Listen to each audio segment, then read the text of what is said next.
예, 감사합니다. 예, 지난주에 우리 와이프의 고등학교 때 베스트 프렌드가 미국에 지금 삽니다. 테네시에 살고 있는데 거기가 대한항공 정비창이 있는 곳이랍니다. 미국 정비창. 그래서 그 여자분이 남편과 함께 에어플레인 테크노크라트라고 해서 이 비행기를 전체적으로 정비하는 이런 직업을 갖고 있습니다. 굉장히 여성분이 활동적이지요. 이분도 공대입니다. 우리 와이프도 공대인데. 그런데 대한항공의 미국 지사니까 3명 빼고는 다 미국 사람이래요. 그런데 또 2명 빼고는 한국말이 다 능통하대요. 2명은 신입사원이라 한국말은 뭐 그냥 김치밖에 모른대요. 진짜 땡큐도 모른대. 근데 거기 지사장은 한국 사람인데 갑자기 이 지사장이 점심 회식을 하면서 이런 말을 했다는 겁니다. 9월 달에. 내가 유튜브에서 역사 강의를 하나 들었는데 기가 막히더라고 얘기를 하더라는 거야. 그래서 그 베스트 프렌드가 누구냐고 그러더니 뭐라 얘기를 하는데 내가 이거 하는지 몰라요, 그 사람은. 그래서 우리 베프 남편도 그 역사 강사인데 이래가 이름이 뭐냐가 둘이 똑같이 백이성이라고 얘기를 한 거예요. 동시에. 예. 대한항공 미국 지사장이 그래서 저한테 전화가 오고 난리도 아니었습니다. 그러면서 제가 예전에 유튜브를 보시면 그 오리 이원익 강의를 한 게 하나 있습니다. 19분짜리인데 그것도 봤다는 거예요. 그래서 나를 보면 유명해지시면 저희가 회사에 신청을 해가지고 미국 애틀랜타에 있는 그 대한항공 법인으로 한번 모시겠습니다. 이런 소리를 하는 거예요. 내가 야 이거 진짜 잘해야 되겠다. 내가적으로 이 어떤 임계점에 도달하기 위해서 밑에서 계속 채워지고 있다 이런 생각을 합니다. 여러분들 그렇게 잘 생각해 주시기 바랍니다. 오늘 7번째 시간입니다. 제목이 장희빈과 인현왕후입니다. 왕후가 뒤로 갔죠. 왜? 이 여자도 왕후였거든요. 이 사람도 왕후였잖아요. 그죠? 예. 이렇게 해야 됩니다. 우리 박나영 대표님 못 보셨으니까 한 번 더 볼까요? 예. 이렇게 이제 조선최고는 장희빈과 인현왕후. 예? 여기 잘 보시면은 김윤정 원장님 연락처도 있고, 그건 됐고요. 그렇습니다. 예, 처음에 한번 웃겨야 되겠다 싶어가지고, 그래서 제가 멘트를 한번 해봤습니다. 장옥정 사랑에 살다라고 하는 그 드라마를 소재로 해서, 한번 해봅니다. 장희빈이 최초로 드라마 된 게 언제였을까요? 20년대는 연극을 했죠. 예. 최초로 드라마화된 게 언제였을까요? 장희빈이라는 드라마를 가지고. 예. 1968년도입니다. 예. 68년도에 했고, 그 다음 72년도에 당대 최고의 배우였던 김지미 씨가 장희빈 역으로 나왔습니다. 그러면서 가장 최근의 장희빈이 누구? 김태희까지. 이게 거기 전인화, 정선경, 김혜수, 이런 이름만 들어도 떠르르한 이소연, 이런 이 배우들이 장희빈 역을 했고 아주 여배우들이 선망을 합니다. 장희빈 혹은 이 여자를 한번 해보고 싶어서. 인현왕후. 이렇게 한번 해보고 싶어서 인현왕후의 최고의 슈퍼스타 하면 요번에 홍수연도 있겠지만 그 그래픽 자료가 별로 없어요. 박순애라고 있어요. 박순애. 조선왕조 500년에 그때는 제목이 뭐였냐면 인현왕후였어요. 제목이.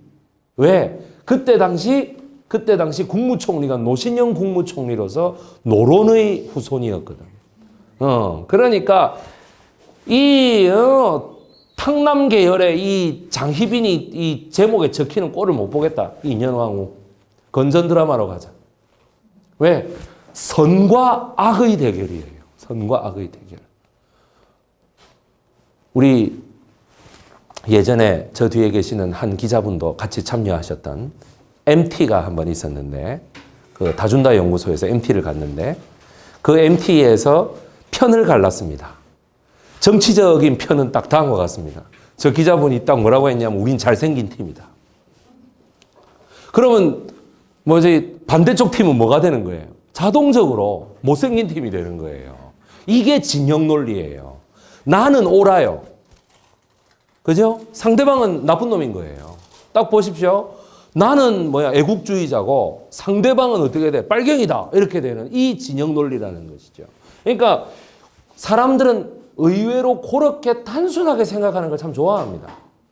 그리고 일단 그렇게 갈라놓고 거기다가 사실을 끼워 맞춥니다. 이렇게. 예. 그지? 이런 걸 우리가 뭐라고 하나요? 연역적 사고. 이렇게 얘기해요. 반대되는 거. 경험적인 걸 이렇게 쌓아가지고 쫙 모아놓고 결론을 좀 어렵게 내는 거. 이걸 뭐라고? 귀납적 사고. 이렇게 얘기를 하는 거예요. 귀납적 사고. 근데 사람들은 귀납적 사고를 하는 척 하면서 연역적 사고를 하고 있는 거예요, 사실은. 왜? 처음부터 연역적 사고 한다면 좀 이상한 인간으로 보이잖아요. 장애인과 인연한 겁니다. 얼굴이 잠옷 아름다웠다. 조선왕조실록 숙종실록 17권, 숙종 12년 1686년의 기사입니다. 12월 10일 경신 네 번째. 경신이라는 말은 10일 날이 육식갑자 가운데 경신일에 해당된다 이 말입니다. 그래서 네 번째 기사. 여기 12월 10일은 뭐예요? 음력이야, 음력. 그러니까 거의 1월 말이라고 양력으로 치면은 엄청 추웠어요. 내가 왜 이렇게 날짜까지 적었을까요? 1686년은 장희빈의 신분이 뭡니까? 그때 왕비였다고. 왕비. 그죠? 왕조실록의 편찬은 그 왕이 죽고 난 다음에 하지만 기록은 사관이 그날 바로 합니다. 그죠? 사관도 정말 내가 생각할 때는 벌벌 떨면서 썼을 거라고 내가 생각. 그죠? 그리고 그거를 왜 이 기사가 썼느냐? 얼굴이 잠옷 아름다웠다. 다음에 뭐예요? 내가 쓰는 거예요. 내가. 무슨 표시를 해놨습니까? 물음표. 과연 아름다웠을까요?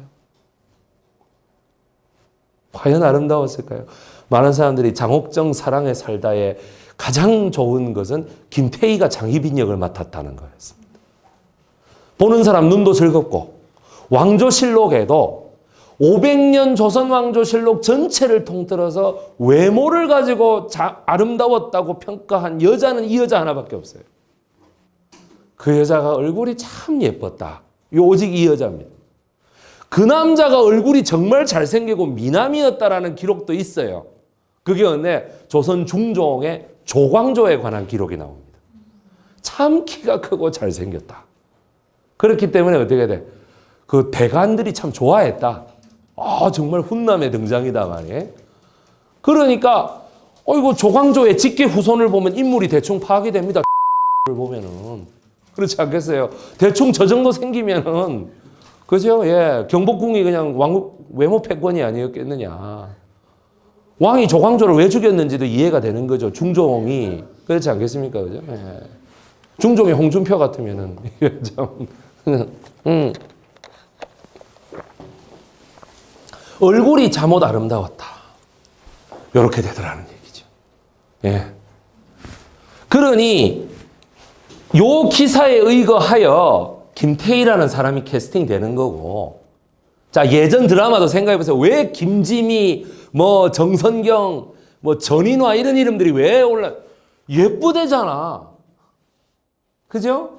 그러면 이 사람을 이때까지는 다 나쁜 년으로 그렸기 때문에 얘를 예쁜 애를 해놓으면 인현왕후를 못생긴 애를 할 수 있습니까? 그럼 보는 남자들에게서 누가 착한 여자가 되는 거예요? 그렇지 않으세요? 그죠? 기획과 연출 의도가 완전히 달라지는 거 아니에요? 제가 이렇게 묻겠습니다. 조선왕조실록은 언제부터 일반 사람들에게 공개됐을까요?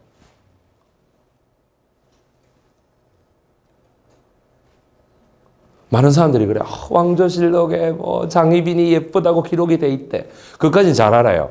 그러면 언제부터 알았냐고. 조선왕조실록의 내용을 언제부터 알았냐고 일반 사람들이. 거의 내가 봤을 때는 1998년도부터요. 78. 이른바 데이터베이스화 작업을 진행하면서부터 그리고 최근 들어서 2009년도에 위키 대백과라는 게 나오기 시작하면서 사람들이 알게 됐어요. 이거를.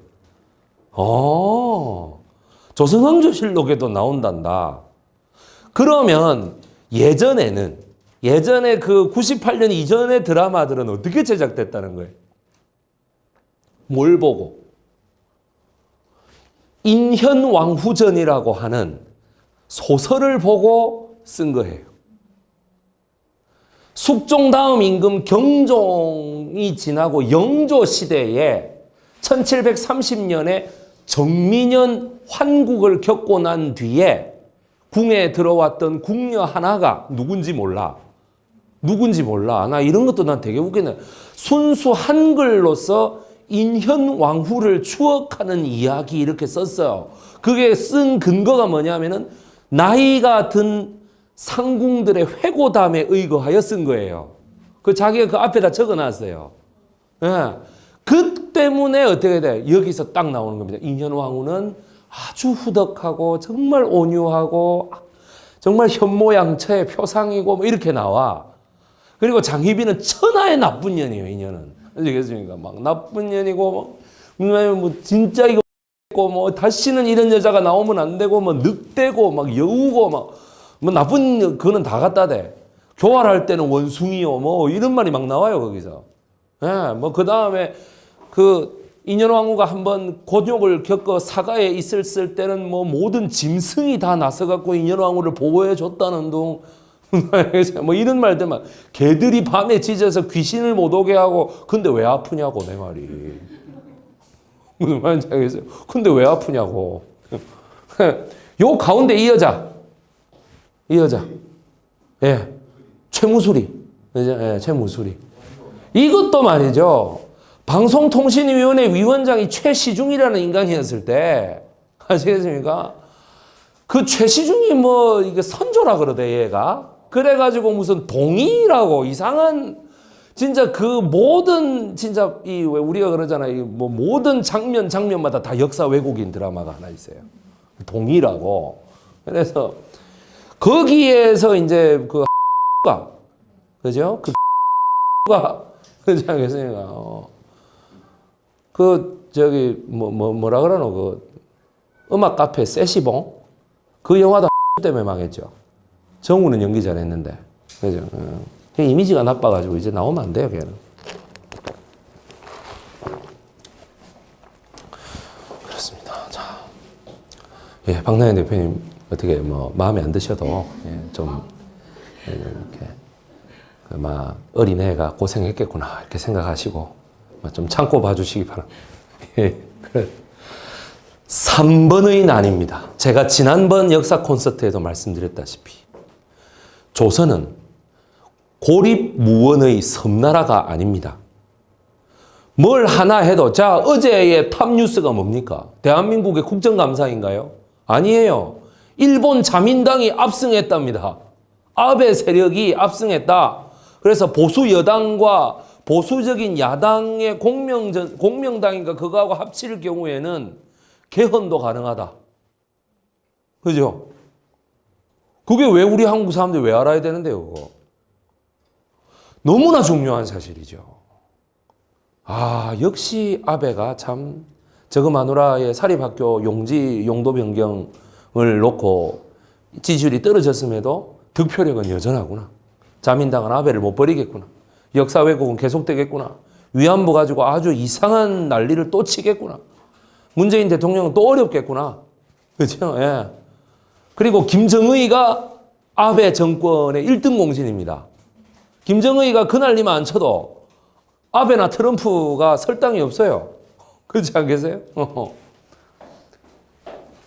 마찬가지입니다.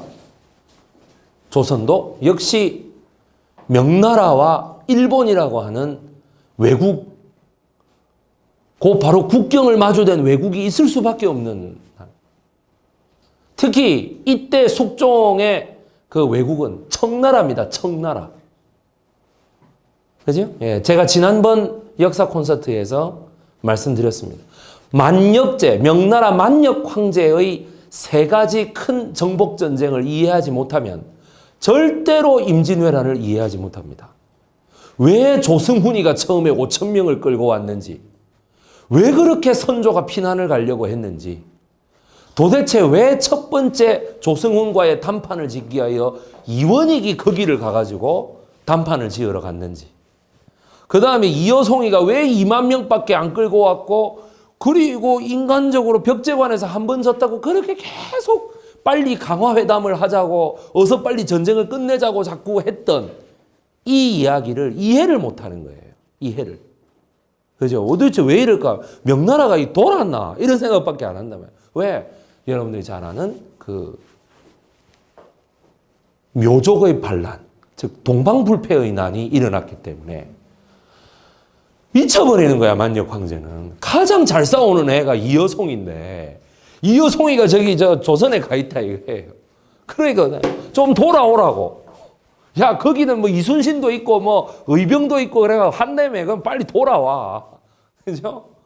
아무리 강대국이라도 전선이 프론트가 이렇게 세 개가 형성되면 망할 수밖에 없어요. 그건 이겨도 상처뿐인 영광이에요. 한 개만 돼도 총력전이 들어가는데 세 개가 돼 보십시오. 이쪽에는 몽고족 들어오죠. 여기는 임진왜란이 일어나 있죠. 이쪽은 묘족이 올라오죠. 이거 뭐 어떡하라는 이야기입니까? 그러니까 만역 3대전 끝나고 나서 사실상 명나라는 망했습니다. 그러니까 청나라 때인데, 이때 청나라가 초기에 누가 황제였느냐? 오늘 말씀드리는 장희빈과 인현왕후와 숙종까지 다 죽고 나서 1년 뒤에 죽은 임금이 있어요. 그 사람 누군지 아세요? 그 유명한 청나라 강희 황제입니다. 그 사람. 강희제가 어렸을 때 즉위했을 때, 자, 잘 보세요. 이 녹색으로 짙게 되어 있는 이 영역 있죠? 여기는 청나라가 아니었어요. 여러분. 여기는 유력한 명나라가 왜 그렇게 망해버렸느냐 하면 청나라의 가장 유력한 귀족 3명이 귀순을 했기 때문이에요. 청나라 순치 황제한테 우리 좀 살려주세요 라고 귀순한 거예요. 그리고 어떻게 돼? 북쪽에 원래 다 땅이 있었던 애들은 다 남쪽으로 내려가 버렸습니다. 조정에 부담을 주지 않기 위해서. 그래서 어떻게 하면 여기가 운남성, 윈난성이고요. 여기가 우리 노희수 대표님한테 늘 얘기하는 광저우, 꽝똥이 되겠습니다. 꽝똥. 그 다음에 여기가 어디가? 복건, 절강, 예. 푸젠, 저장 이렇게 되겠습니다. 예. 요 바로 위에가 우리가 잘 알고 있는 샹하이가 되겠습니다. 샹하이. 그리고 여기는 홍콩. 그리고 이쪽 건너편이 마카오. 우리에게 다 익숙한 지명들이죠. 근데 여기 운남성에 있는 여기 보십시오. 오삼계. 이렇게 오삼계. 그 다음에 여기는 상가희. 그 다음에 이렇게 경정충. 이렇게 경정충. 제가 아버지 이름이 경중명이어서 내가 좀 헷갈렸습니다. 요렇게 뭐냐면 3번의 난이라고 하는 게 일어나요. 3번의 난. 강희 황제가 어렸을 때는 그 아버지 순치 황제는 그냥 여기하고 잘 지내기를 원했고, 왜? 전쟁을 도저히 일으킬까지는 여기까지 내역전이. 강희 황제가 어렸을 때 딱 보니까 내가 좀 정신을 차리고 보니 왜냐면 3번이 너무 해먹는다. 청나라 조정의 1년 예산이 100은으로 2천만 냥일 때 운남성의 오삼계에게 백성들이 바치는 세금이 1,000만 냥일 때입니다. 이때가. 강희 황제의 입장에서는 이 2천만 냥이 청나라 조정에 들어오면 이게 그죠? 그렇게 생각하는 거예요. 오삼계, 상가희, 경정충 3명이 모입니다. 모여가지고 우리가 아무래도 강희 황제하고 한번 싸워야 될 것 같다. 이제 더 이상 도망갈 땅도 없고 여기서 이렇게 세금도 잘 거치고 너무나 풍족한 땅인데 버리고 갈 수도 없다. 은퇴를 하려고 했어요. 3명 다. 은퇴하고 우리는 북경에 가서 살겠다. 단 내 자식에게 이거를 세습하게 해주시오. 이렇게 된 거예요. 강희 황제가 어떻게 돼? 허락하지 못하겠다. 그쪽 번에는 우리가 새로운 관리를 보내겠다. 그건 내가 용납을 못하겠다. 이렇게 된 거지. 싸우자. 그래서 3명이 그래서 여기 뭐 3번의 난, 활형도. 이게 중국 자료입니다. 중국의 자료입니다. 1673년부터 1681년까지입니다. 자, 여러분 1673년부터 1681년까지 청나라가 3번의 난으로서 엄청나게 휘말리고 혼잡해지고 있다라는 사실을 조선 정부가 알았을까요? 몰랐을까요? 너무나 잘 알죠. 그죠? 모든 안테나는 거기에 다 있습니다. 맞죠? 자, 보십시오. 북한에서 황하를 그저 대운하의 전체다. 이쪽 조선반도는 아무도 신경을 안 쓰겠죠. 조선이 있다라고 하는 건 강희제가 알고 있습니다. 1673년부터 1681년까지 숙종 임금 하나 앞에가 누구예요? 숙종의 아버지, 그게 효종입니다. 현종입니다. 현종. 현종의 아버지가 효종이죠. 효종은 병자호란 때 심양으로 잡혀갔던 소현세자와 복림대군의 이 복림대군이에요. 그럼 당연히 복림대군은 처음에 하자마자 북벌을 할 수밖에 없어요. 왜? 저거 아버지 무릎 꿇고 처박은 거에 대한 왕권을 다시 세워야 되지 않습니까? 그 북벌을 다시 하겠죠. 그죠? 그래서 북벌을 합시다, 하지 맙시다 난리가 날 거 아니겠습니까? 그걸 청나라가 알까요, 모를까요? 당연히 알죠. 그래서 어떻게 돼? 3번의 난이 일어났을 때 제일 먼저 2,000명을 보내가지고 압록강 지역에 수비를 강화합니다. 청나라가. 3번이나 조선의 북벌이나. 그렇지 않겠습니까? 그죠? 그러면 조선 내부의 분위기는 보수적이 됐을까요? 진보적이 됐을까요? 청나라를 배워야 한다가 많았겠습니까? 청나라를 이겨야 한다가 많았겠습니까? 이겨야 한다가 많겠죠. 그래서 1680년 3번의 난이 진압되려고 하는 그 찰나가 1681년 5월이니까 1680년 2월 달에는 5.3개가 이기고 있었다고. 이기다가 진 거거든요. 강희제가 거의 죽을 뻔했어요. 완전히. 경정충이한테 밀려가지고 거의 죽을 뻔. 거의 이기는데 이제 결정적으로 이제 강희제가 모략을 써갖고 이거는 확 전세를 뒤집었거든요. 그러니까 1680년 북벌을 해야 된다 쪽이 이깁니다. 조선도. 그래서 북학을 해야 한다. 즉 현실을 인정하고 해야 한다라고 하는 남인이 몰락합니다. 그게 뭐냐? 1680년 경신대출척이라는 거예요. 그게. 아시겠습니까? 숙종 임금은 청나라와의 결정적인 이 외교 관계를 통해서 국내 세력을 바꿔버리는 거예요. 인터넷에 역사 사이트에서 환국 정치를 해가지고 이렇게 뒤집어갖고 숙종이 합리적 토론을 없애버린 원흉이다라는 말 가지고 논쟁이 붙었더라고. 저는 그런 논쟁을 볼 때마다 다음과 같은 생각을 합니다. 참 가짜나서 못 봐주겠다라는 생각을. 정말 그 아이디어까지 간 것만 해도 용하다. 그 경상도 말로 욕 본다 진짜. 네, 그 생각. 3번에 난 이렇게 나름대로 효과를 줘봤는데 북벌론이 효종에서부터 현종을 이어 그 다음 숙종으로 갑니다. 우리 3번 절하고 9번 머리를 조아리는 거 있잖아. 총 27번 땅바닥에 처박는 거. 그거를 인조만 했다고 생각하시잖아요. 아니요, 얘도 했어요. 얘도 했어요, 현종. 그러니까 3궤 구고도는 2번 했어요. 얘는 어떻게 했느냐? 그 외에 청나라에 도망간 포로가 돌아왔을 때 조선이 보호해주면, 그죠? 예, 다시 쳐들어오겠다, 이런 식으로 말했잖아요. 효종이 지나고 현종이 됐잖아. 포로 3명이 왔대요. 허락도 없이.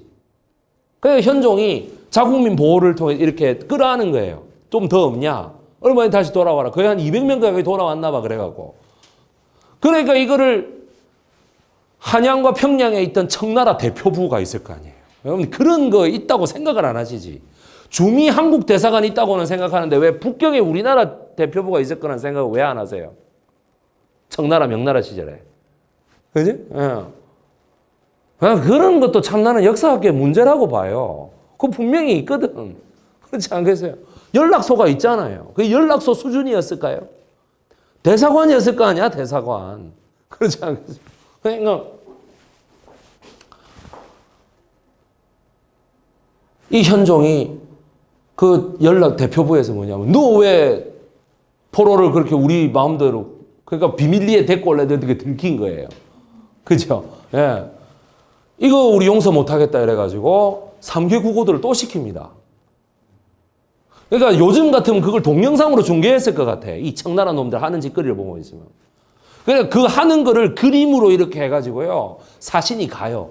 가가지고 어떻게 했냐면 3개 구고들을 했습니다. 그래? 그러면 너그러이 내가 용서한다. 이런 거 있잖아. 그러니까 현종의 마누라는 이 청나라에 대한 적개심이 막 불 끓어오르는 게 그때 숙종 나이가 5살인가 그래요. 이게 막 끓어오르는 거야. 이렇게 막, 이씨 말이지. 한지 얼마나 지났는데.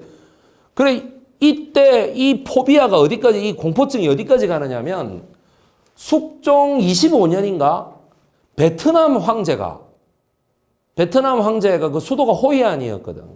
그 호이안에서 표류하던 한국 사람 배를 건져주고 조선하고 교류를 하고 싶다고 친서를 보내줍니다. 그걸 씹어버려요, 숙종이. 답서를 안 보내. 그런 외교적인 결례를 했다고. 왠 줄 아십니까? 3번 중에 하나인 경중명이가 안남하고 통했다는 걸 알기 때문에 이걸 받으면 그렇지 않겠어요? 이 밑에 3번 세력하고 동남아 세력하고 조선이 합쳐갖고 청나라를 다시 치려고 한다 이런 생각. 그러니까 이런 역사는 여러분들이 한 번도 안 배워보셨잖아. 무슨 말인지 아시겠어요? 그죠? 역사 교육에 있어가지고 학생들이 교육을 새로 받아야 수준이 다시 세워집니다. 지금 제 설명이 어렵습니까? 고등학생이나 중학교 3학년이 들으면 전혀 이해를 못할 것 같아요. 뭔 소리인지? 걔들 논술 시험에 나온다 그러면 불을 켜고 내 설명을 들을 거예요. 다 이해해요. 와가지고 엄마한테 또 그럴걸요. 엄마 이거 알아? 이러면서. 그죠? 엄마들 다 이거 이해하시잖아. 그러잖아요. 아빠 보고 그랬다며. 아빠 영어 잘해? 잘해. 그래서 뭐 이거 해봐 이러면. 그럼 오빠 오이가 영어로 뭐야? 그건 모르거든. 큐큐ම්버. 그걸 내가 어떻게 알아? 하면서. 그렇지 않겠습니까? 요즘은 실용 영어라서 뭐 그렇게 한답니다. 뭐 그 기린이 영어로 뭐야? 기라프. 기린이 영어로 기린 아닌가 이런 생각도 하고 그죠. 그냥 만화를 한번 보시죠. 청나라 오랑캐에게 당한 치욕을 갚을 것이니 북벌을 준비하라. 이게 효종이죠. 효종. 그죠? 예. 지당하신 말씀이옵니다. 이 누구겠어요? 바로 남한산성에 나오는 김상헌의 후손들 아니겠습니까? 노론. 그죠? 서인들이죠. 이쪽은 말이 없습니다. 여기는 내길이 명길이 후손인 거예요. 최내길이하고 최명길이 후손이야. 북벌로는 현실적으로 무모한 것이 아닌가. 그러게. 예. 자, 이 당국대학교 신병주의 모습을 한번 보시죠. 실현 가능성을 떠나 북벌을 외쳐야만 했던 효종. 그래, 그것까진 좋았어. 그죠? 예. 이게 역사저널 그날입니다. 이 최태서의 하는 말 보세요. 조선 지배 계층에게 북벌은 좋은 구효다. 왜 3번의 난을 설명하지 않습니까? 왜 안남 황제가 연락 보낸 거 씹은 거 설명 안 하죠? 그 다음에 저거 평양 대표부가 난리친 거는 왜 얘기 안 합니까? 그러니까 주조선 청나라 평양 대표부겠지. 정확하게 얘기하자면. 그지? 우리 주한 미국 대사관에 한국 사람을 빙자한 미국 사람들이 와 있잖아요. 그죠? 예, 성김이가 와가지고 이상한 유병의하고 같이 행사에 참여하고 말이에요. 맞잖아. 성김 대사가 막 유병은이 막 굉장히 자기 정당성에 그거를 하죠. 그렇죠. 성김 대사님에서 막 강연하다. 그 성김이 그 미쳤지. 좋은 단체에는 안 가고 주미 대사라는 놈이 그런 데 가가지고 막 야, 안녕하십니까 이런 인사나 하고 있고. 그래 할 일이 없나 그 정무국이. 그래 내가 정치적 구호다. 그 다음 유근이라고 하는 이 시인인지 아닌지 모르겠느냐도 실제 북벌할 능력이 없는 상황에서 북벌은 정치적 구호일 뿐이다. 아닙니다. 3번하고 연합하려고 했습니다. 맞잖아요. 백제가 왜 그렇게 오랫동안 생존했습니까? 중국의 남북조의 분열 때문에 남조하고 백제가 이렇게, 그죠? 그 다음에 북조 했을 때는 북이쪽하고 어떻게 고구려하고 연합했잖아요. 신라만 맨날 왕따였잖아요.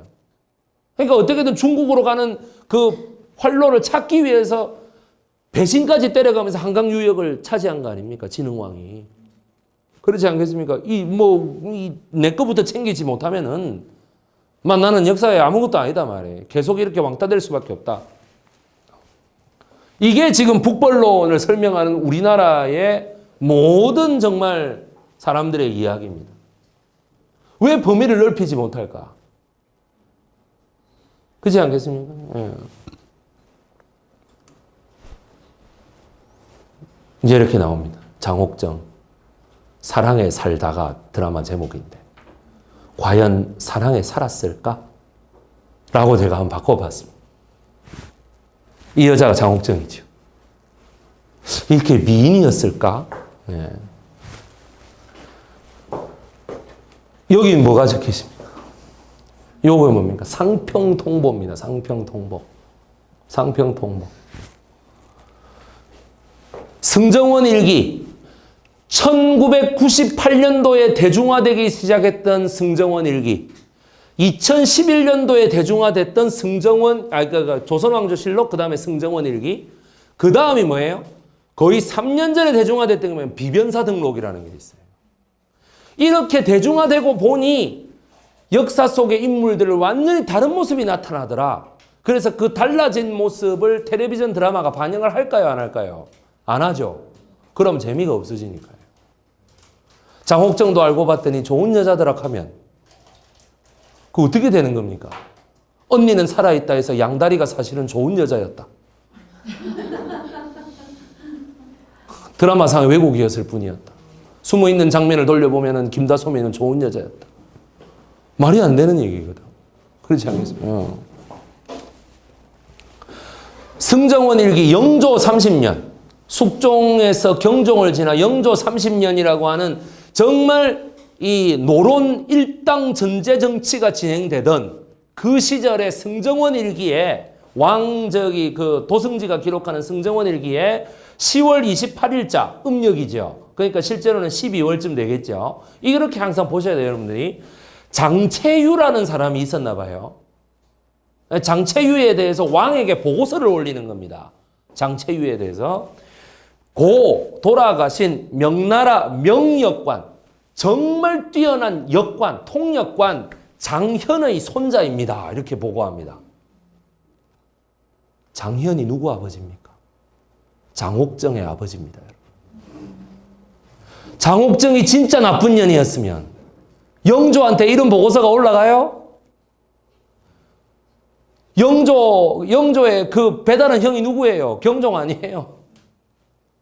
장희빈은 드라마 내용대로였다면 장희빈의 일가족과 경종에 대하여 영조 시절에 언급하는 것은 그 자체로 금기였을 거예요. 아닙니다. 명역관이래잖아, 명역관. 명나라 역관이 아니고 이름을 드높인 조선 최고의 역관 이 말이에요. 장채유는 장현의 손자입니다.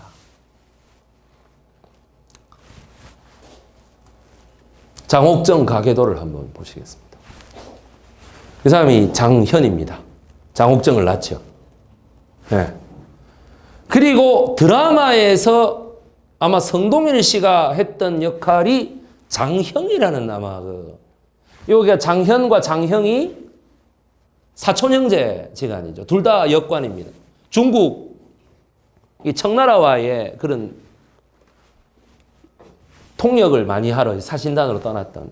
그리고 그 많은 드라마에서 장옥정의 그 오빠로 그려지는 장희재라는 사람이 사실은 남동생입니다. 남동생. 그리고 역사적인 부정적 평가가 1988년도에 박순애와 전인화가 인현왕후와 장희빈으로 나왔던 그 드라마 조선왕조 실록이라는 그 드라마에서 거기에서 뭐냐면 전인화의 남동생 역으로 그죠? 오빠 역으로 장희재가 나왔는데 그게 이덕화가 했다고. 너무너무 연기를 잘하는데 진짜 제대로 된 부정축제자의 모습을 보여준 거예요. 그 88년이 정치적으로 우리 한국 현대사의 어떤 때입니까? 50 청문회가 열리던 시절이에요. 그렇기 때문에 뭐냐면 사람들이 막 이 백성들이 일어나가지고 갑자기 장희재를 때려잡읍시다 이러는데 사람은 뭐 전두환을 때려잡읍시다로 다 들린 거야 그게. 그 MBC의 장치죠. 시청률을 의식한. 여러분 MBC 사극에 대장금이라는 사극이 있잖아요. 그게 왜 그렇게 최고의 인기를 끌었나요? 그때 마침 노무현 대통령의 차떼기 대선자금 수사하고 이게 딱 맞물려가지고 그렇지 않습니까? 최고 상궁이 쌀과 소금이라고 하는 생필품을 가지고 그 정치 자금화하는 그래서 그거를 이 진실을 캐고자 노력하는 한상궁과 그 대장금 저거 엄마 그 다음에 대장금까지 이런 걸 다 죽음으로써 자꾸 그 장에서 이게 응징하려고 하는 최상궁 쪽, 견미리 쪽의 세력들을 이렇게 하게 하면서 사람들이 그 정치 자금 수사하고 딱 맞아떨어졌던 거야. 그러니까 시청률이 확 올라가요. 허준은 또 왜 그렇게 올라갔어요? 허준. 그때 마침 뭐야? 의약 분업 사태가 벌어지고 있었어요. 의사들이 파업하겠다. 자꾸 이런 식으로 약제권을, 제약권을 나에게서 뺏어간다면은, 그죠? 내 처방전으로서 근처 약국의 약사들이 내 처방전을 평가하게끔 만든다면 나는 더 이상 환자를 돌보지 않겠다. 이렇게 된 거예요. 그러니까 사람들이 허준이라도 다 본 거야. 거기서 보고 이제 약 짓는다고. 그죠? 예, 그러고 나서 이제 사람들이 그냥 그 몇 년 동안은 전국에 한의대 커트라인이 올라갈 정도였습니다. 한의대로 다 몰려가지고.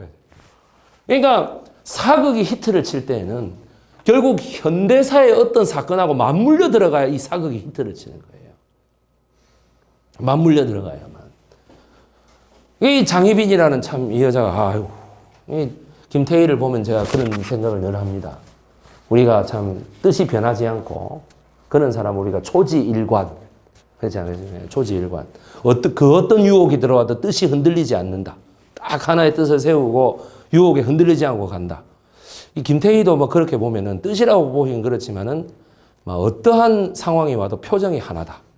그렇지 않겠습니까? 뭐 기쁠 때나 슬플 때나 괴로울 때나 외로울 때나 미울 때나 참 원망할 때나 싸울 때나 한 가지 표정으로서 연기하는 우리 김태희 씨의 뭐 어쨌든 간에 예뻐요. 예, 뭐 누가 뭐라 합니까? 예쁩니다. 공부도 잘하고. 예. 그래서 제가 이렇게 한번 돌려봤어요. 돌려봤어요. 그러니까 뭐 이렇게 초지일관하는 탤런트니 거꾸로 돌려도 똑같은 표정이 아닌가 싶어서 예. 상평 통보는 한번 내려봤습니다. 암만 그래도 사람을 돈으로 평가하는 건 좀 그렇지 않느냐 그래가지고 우리 와이프가 한번 내리봤다고. 쉽다 그래요. 이게 애니메이션을 이렇게 내리는 건 난 몰랐거든. 근데 이게 탁 치면 내려간대요. 예, 그래서 이렇게 한번. 청나라, 조선, 일본의 중개무역입니다. 숙종 때 있었던 일입니다.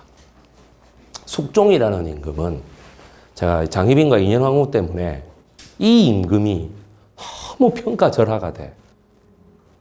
그리고 또 환국 정치도 장희빈과 인현왕후 때문에 이상하게 평가를 받아요. 환국 정치가 이상하게 평가를 받은 건 제일 첫 번째가 뭐냐면 이능화에 의해서였습니다. 이능화가 식민사학자의 대표적인 사람이거든. 이능화라는 사람이 뭐라고 했냐면은 백성은 굶어 죽고 있는데 만날 첫날 조선의 지배층은 상복을 1년 입을 것이냐 3년 입을 것이냐 갖고 싸우고 그죠? 장희빈의 손을 그 미모에 반해가지고 손을 들어줬다가 그 다음 다시 인현왕후 그 투기가 너무 심하니까 인현왕후 손을 들어줬다가 그 다음에 다시 뭐 또 아들이 뭐 나오니까 왕비를 봉해졌다가 그리고 다시 또 뭐 이 임금이 정신이 나가가지고 아이고 중인도 내가 만나보고 양반도 만나보니 다 소용없더라. 천민을 만나야겠다 이러면서 최무수리를 만나가지고 물깃는 여자를 만나가지고 걔로 하여 아들을 낳으니 그게 영조였다. 지금 이 서술에서 얼마나 다르게 알고 계시는데요. 1927년 조선 독본에서 이능화가 적었던 이 서술에 다르게 알고 계시는 부분이 있으면 얘기해 보세요. 얼마나 많은 역사 강사가 있었고 얼마나 많은 교양 한국사 서적이 있었고 얼마나 많은 국사 선생님이 계셨는데 사람들이 여기에서 벗어나지를 못해요. 숙종은 아무것도 안 하고 계집질만 한 사람인 줄 알아요. 숙종은 청나라 황제가 강희제였던 걸 알았을까요? 몰랐을까요? 알죠, 당연히. 알고 있잖아요. 우리 문재인 대통령이 일본 수상이 누군지 몰라요? 너무 멀리 떨어져 있어서 모르겠다고 그래요? 아니잖아요. 그죠? 그러면 내가 물을게요. 강희 황제는 숙종 임금의 존재를 압니까? 모릅니까? 당연히 알죠. 잘 알죠. 서로가 의식을 했을까요? 안 했을까요? 엄청나게 의식합니다. 서로가. 여러분, 청나라의 성조 강희제는 청나라뿐만 아니라 중국 역사, 아니 전 세계 역사를 통해서도 그렇게 훌륭한 임금이 없다 할 정도예요. 가장 오래 재위했고 마지막까지도 어떻게 되냐면은 정말 정신이 흐트러지지 않고 아주 똑바로 정치돼서 그 다음 황제가 뭐 옹정제예요. 옹정제. 그 다음 황제는 우리 다 알아요. 건융 황제입니다. 이 3대 엄청난 번영 때문에 오늘날 중국이 있는 거예요. 엄청난 번영. 그 건융 황제가 마지막에 다 말아먹었지만. 그렇지 않겠습니까? 예. 그것도 너무 잘 살았을 때라 말아먹어도 말아먹었는지도 몰랐어요. 나중에 알고 보니 그때 말아먹었구나 이렇게 된 거예요. 자, 요 밑에 보세요. 장형, 장현 이 두 사람이 중국 물자를 수입합니다. 숙종 임금이 대동법을 전국 실시에 성공해냅니다. 예, 호서대동과 영남대동을 같이 성공해냅니다. 그 다음에 상평통보를 만들어서 유통시킵니다. 여러분 이게 한 사건 한 사건마다 거의 대통령 탄핵에 준하는 사건들이에요. 다. 여러분 아무것도 모르시니까 지금 그냥 뭐 그래 됐나 보다. 그래. 변시성을 가진 사람들이 있었어요. 변계영, 변응성. 이 변응성이가 바로 허생전에 나오는 허생이 나와가지고 지금 도성에서 제일 부자가 누구요? 그러니까 변시성이 제일 부자입니다 하는 그 변시성의 변응성입니다. 이 사람. 예. 변응성이의 아들 변승업이가 일본의 이 세 팀이 뭐냐 하면 세 명이 다 일본과의 역관들이거든요. 일본 대일 수출. 그래서 이 변승업 씨가 어떻게 되냐면은 장현이하고 사돈을 맺어요. 사돈을 맺어서 어떻게 되냐면 이 두 조선의 거부가 아시겠습니까? 지금으로 치면은 그거야 저기 누가 최종현이하고 이재용이야. 아시겠습니까? 그죠? 하나는 핸드폰 팔고 하나는 반도체 팔아갖고 그 부자 된 거야. 그렇게 부자 된 이 둘이가 어떻게 돼요? 지금부터 장옥정에게 내가 인생을 바친다 이렇게 된 거예요. 이게 쉬운 일입니까? 이게 쉬운 일이냐고. 그렇죠? 이게 쉬운 일 아니죠? 그러니 어떻게 되냐면 자 단순한 게 아닙니다. 이렇게 됩니다. 중개무역 라인입니다. 이게. 숙종 임금은 이 위대한 일을 해낸 사람이에요.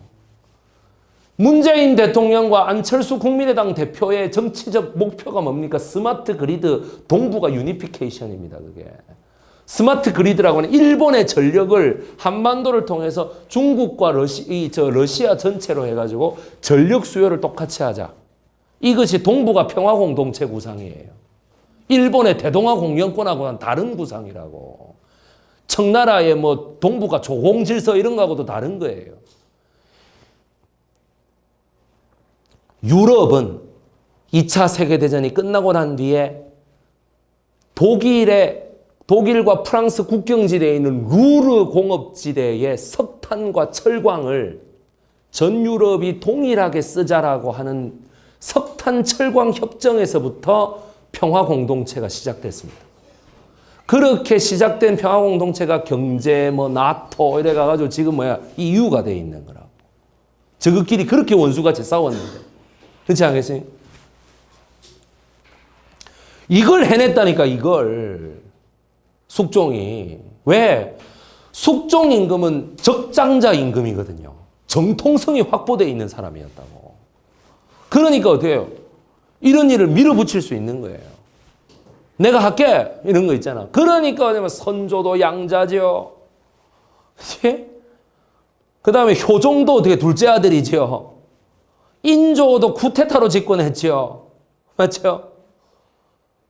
맞죠? 현종도 어떻게 돼요? 둘째 아들의 장자잖아요. 맞죠? 이것 때문에 막 미치는 거야. 그러니까 어떻게 돼? 신하들이 어떻게 됩니까? 왕의 권위를 적장자 종손인 걸로 인정하자. 아니지만 이렇게 치자라는 쪽과 암만 그래도 사실은 사실대로 가야지. 팩트 체크를 해야지. 라는 쪽으로 갈려요. 아시겠습니까? 그렇게 갈린다고. 그럼 임금은 아무래도 어떻게 됩니까?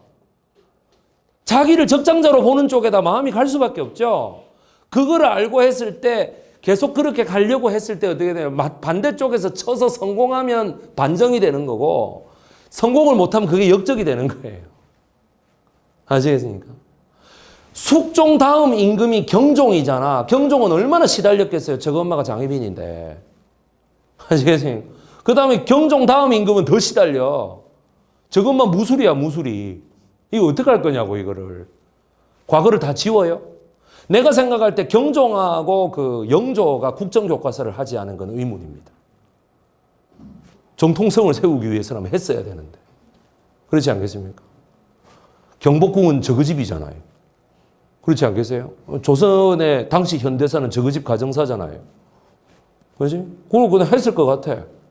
그렇지 않겠습니까? 그냥 여기에 수입을 해서 들어오면 이거를 다시 일본으로 팝니다. 청나라가 일본으로 그냥 가지 않아요. 아시겠죠? 이거를 팔아요. 왜? 강희 황제가 정신이 제대로 박혀있는 이성적인 황제였기 때문에 저거 나라 백성들을 위험에 빠뜨리지 않으려고 배를 안 띄웠어요. 일본으로 가는 배를. 아시겠습니까? 그리고 일본은 해금 정책을 썼기 때문에 조선과의 요금만 열어놓고 있었다고. 안 나갔다고, 밖으로. 그러니까 어떻게 하면 요렇게 와서 다시 요렇게 이쪽에서 수입해가지고 여기다 팔아먹고 여기서 수입해 들어와서 이쪽에다 팔아먹어요. 이렇게 되든 이게 막 바텀업이 되든 탑다운이 되든 차익은 2.7배입니다. 괜찮잖아요. 그죠? 괜찮잖아요. 그러니까 이쪽에 중국에 관련된 거는 장옥정이 저거 아버지하고 사촌, 그건 뭐고? 오촌 당숙 어른이 되나? 예, 당숙 어른. 그 다음에 여기는 그 당숙 어른의 사돈인 변승업이가 담당하는 거예요. 숙종은 당연히 이거를 왕실 재정으로 끌어들이고 싶었을 것입니다. 그렇게 하려면 제일 먼저 시작되어야 되는 게 뭐냐면 재정을 단일화시켜야 됩니다. 재정을 단일화시킬 때는 반드시 국민들이 내는 세금을 품목을 단일화시켜줘야 돼요. 각종 세금을 내게 하지 말고 쌀로만 딱 국세청에다 내면 국세청이 알아서 배분하겠다. 그것이 대동법입니다. 그것이. 대동. 통 큰 단결이잖아요. 그죠? 예. 그 다음에 어떻게 돼? 쌀과 철과 포로 받겠다 그랬거든. 쌀과 철과 포로 받겠다. 포로 받는 건 군복으로 쓰이는 거고 쌀로 받는 건 각종 세금으로 쓰이는 거고 철로는 왜 받았겠냐고. 철로는. 그게 상평통보를 만들기 위해서 만든 거예요. 상평통보를 만들기 위해서라면 조금 어려운 경제학을 얘기하자면 뭐냐면 상평통보를 왜 만들었느냐. 잠곡 김유기가 다음과 같이 얘기합니다. 뭐라고 얘기하느냐 하면은 코인을 만들지 않으면 동전을 만들지 않으면 그 구리로 만든 쇠붙이로 만든 전이잖아요. 화폐를 만들어야만 뭐가 된다? 지역에 따른 편차 없는 우리나라 전체 어디를 가도 똑같은 가치를 가진 화폐, 뭐를 가진? 고정금리 화폐가 탄생한다. 이렇게 됩니다. 고정금리 화폐라야 믿고 국제무역이 된다라는 거예요. 우리나라 사람이 믿어주는 건 둘째치고 중국하고 일본이 믿어줘야 된다니까. 아시겠습니까? 맞죠? 이 세력이 장옥정을 민 겁니다. 숙종이 장옥정의 미모에 홀려서 그런 게 아니고 새롭게 일어나는 이 무역 세력의 모든 것을 숙종이 받아들인 거예요. 훌륭하지 않습니까? 그죠? 네. 나는 숙종 임금이야말로 진짜 훌륭한 사람이라고 생각해. 이 사람 생각하고는. 당연히 반발이 커지죠. 누가 제일 반발하겠습니까? 영국에 여러분들 잘 아시는 존 메이나드 케인즈라든가 멜더스라든가 뭐 아담 스미스라든가 뭐 리처드 홉스라든가 이런 사람들이 있죠. 멜더스의 인구론. 인구는 기하급수적으로 늘어나는데 식량은 산술급수적으로 조금씩 늘어난다. 필연적으로 식량이 부족할 때마다 공황이 일어날 수밖에 없고 주기적 공황론이죠. 그 공황이 일어나는 데에 있어가지고 결국 인구는 자연적으로 조정되는데 굉장히 큰 뭐 집단 학살이라든가 전염병이라든가 이런 것이 올 것이다. 맞아요. 그런데 그 4명의 경제학자의 오늘날 자본주의의 모든 기틀을 닦은 4명의 경제학자의 공통의 적이 있어요. 그게 뭔지 아세요? 토지귀족이에요. 토지귀족. 어떻게든 자본가 계급이 서려면은 귀족 계급이 몰락을 해야 돼요. 그래야 뭐냐 하면은 공장을 거기다가 싼 값에 세울 수 있고 도시화를 진행시킬 수 있고 도시화가 진행되려면 지방의 귀족들이 데리고 있는 노동력들이 다 도시로 와야 됩니다. 그렇죠? 예. 그렇기 때문에 그렇게 비판을 합니다. 조선도 마찬가지. 이 중개무역으로 상공업자들이 크는 것을 방지하기 위하여 농촌에 등장한 구호가 숙종대에 등장한 구호가 바로 농학이었습니다. 꽹가리 부르고 막 징치고 이거 있죠. 그러면서 뭐라고 합니까? 농자 천하지 대본. 상공업 하는 새끼들 다 가라 이거야. 그죠? 예. 그래서 그 다음 부분이 탁 나옵니다. 현종붕당입니다. 기해예송 1659년 서인의 승리였습니다. 인조 임금이 마누라가 3명이었다고. 마누라. 맨 마지막에 들인 마누라가 엄청 나이가 어렸어요. 그래서 이 마누라가 인조가 죽어도 당연히 살아있죠. 그러니까 소현세자하고 소현세자 며느리가 죽는 것도 다 봤어요, 자기가. 그리고 복림대군은 자기 자식이 아니잖아. 근데 그리고 이 사람 자식이 없어요, 자기는. 딸도 없어요.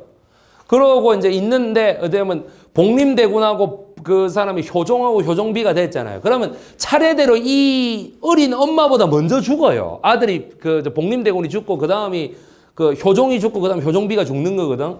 그럴 때마다 도대체 이 친어머니와 시어머니 격인 이 여자는 상복을 몇 년 입어야 되느냐 이거예요. 계속 싸움이. 아시겠어요? 그 싸움이에요. 그거를 놓고 기해년에는 임금은 적장자로 봐야지. 그래야 임금의 권위가 서는 것이지. 그렇지 않습니까? 또 반대쪽은 아니 아무리 그래도 팩토 체코를 복림대군은 둘째 아들이지 그게 어떻게 아니 솔직히 말하면 왕이 계승놈 효종으로 갈 것이 아니라 소현세자 아들이 했어야 되는 거예요. 그죠? 아니 뭐 우리가 수양대구입니까? 이렇게 된 거지. 복림 소현세자 아들 죽여버리고 그거 된 거 아닙니까? 이렇게 얘기하니까 어떻게 돼? 인조의 차남 효종이다. 그러니까 이게 서인이 승리합니다. 서인이 승리해요. 그러니까 차남이다 이거야. 1년만 입자. 상복을. 그래서 그냥 그 시어머니는 네 1년 입을게요. 이러고 이제 1년 입는 거예요. 그죠? 갑인예송입니다. 남인의 승리로 끝났습니다. 요거는. 이거는 이제 효종 마누라가 죽었을 때 시엄마가 얼마나 입어야 되냐 이거거든. 의 시엄마가. 진짜 시엄마가 아니고. 그러니까 남인이 승리. 왜? 둘째 아들로 보면 9개월만 입어야 돼요. 마누라니까.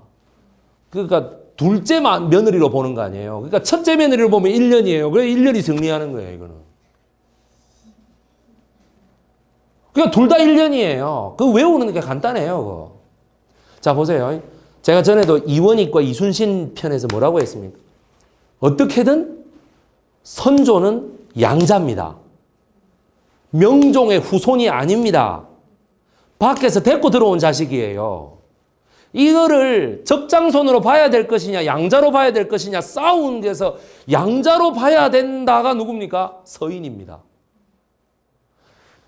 양자로 보면 안 되고 적장손으로 쳐야 그게 왕의 권위가 사는 거 아니냐 하는 게 동인입니다, 여러분.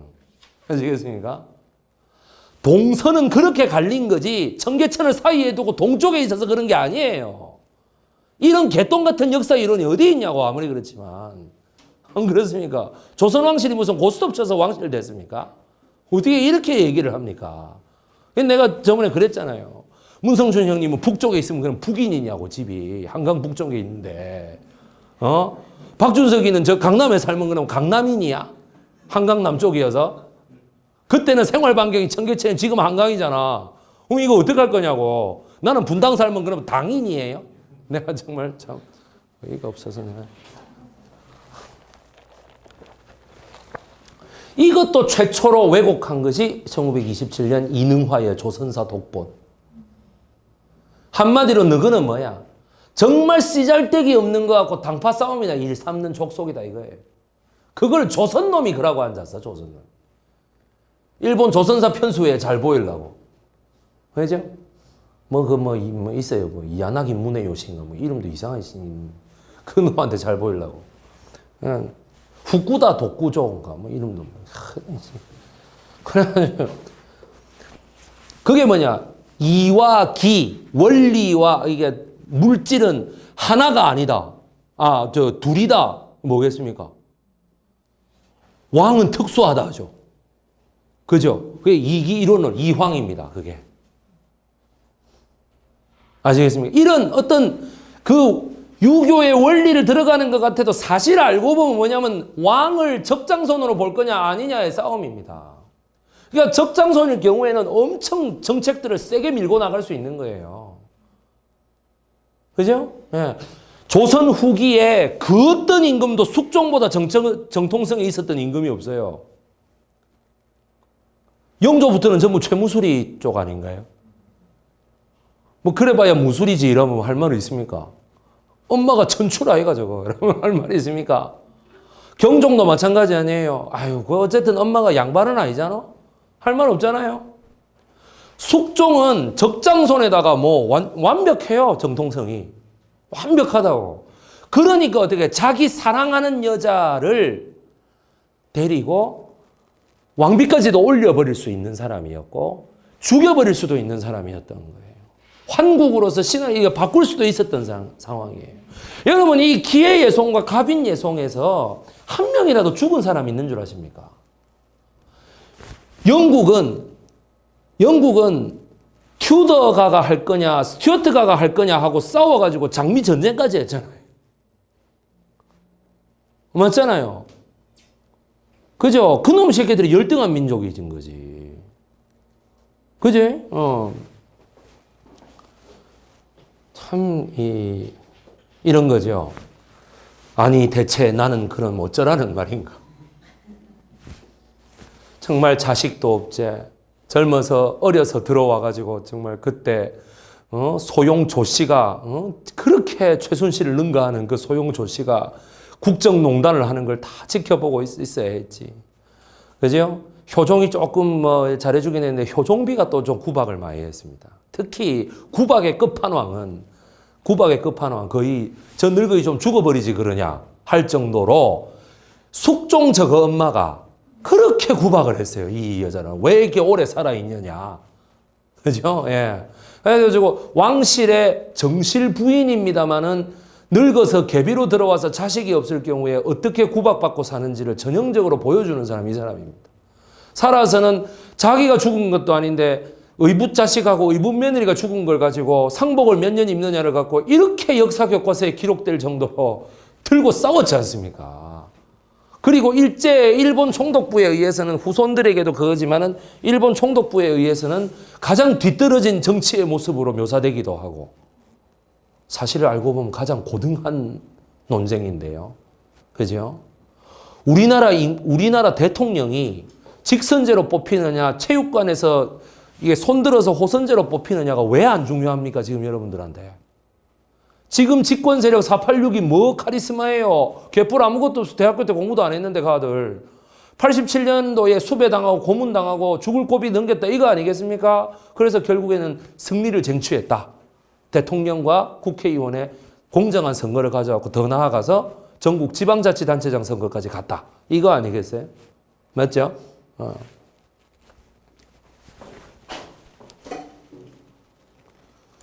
그다음에 또 효종 마누라가 이래 죽으니 혼란이 온다. 그래서 이렇게 한번 빙글빙글 한번 돌려봤습니다. 효종이 온다.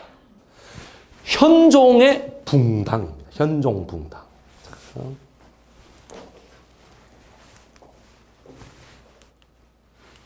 이게 포인트가 잘 안 됩니다. 숙종의 붕당이 돼요. 현종 다음에 숙종입니다. 경신환국입니다. 1680년. 에서 1689년까지 서인이 득세합니다. 9년 동안 서인 독상 정권입니다. 남인이 좀 있긴 했으면 문무 전체 375개 지방관직까지 다 합쳐서 375개의 관직 중에 거의 210명이 서인 계통이었습니다. 그리고 중요 보직은 다 서인인 거죠. 그리고 1681년 인현왕후가 등장합니다. 인현왕후가. 장옥정이는 그전에도 있었습니다. 장옥정이는 그전에도 있어서 장옥정이를 너무 좋아해갖고 인현왕후 앞에 있는 인경왕후, 여러분들이 잘 아는 그 구운몽을 지은 서포 김만중이의 그 오빠, 저거 형, 김만기의 딸이에요. 그 인경왕후가. 걔가 딸만 둘이 낳았는데 다 2살 때 홍역이 걸려서 다 죽어요. 그만큼 무서워서 전염병이라는 게. 뭐 왕실의 공주라서 뭐 피해가고 그런 거 없다니까, 전염병이. 1960년 이전엔 다 죽었어요. 뭐 지도청이건 뭐건. 이승만의 아들도 미국 갔다가 워싱턴에서 죽지 않았습니까? 첫 아들도. 그 무슨 장티푸스인가 뭔가 걸려가지고. 그죠? 그래, 자기가 그렇게 아기를 갖고 싶다라는 그런 욕망에 휩싸여가 여러 번 노력을 하다가 결국에는 양자를 들였는데 그 양자한테 총 맞고 뒤지는 거 아니에요, 그게. 그죠? 이강석이 다 그런 거, 강석이, 강욱이 그런 아들 다 그런 거 아니겠어요? 네.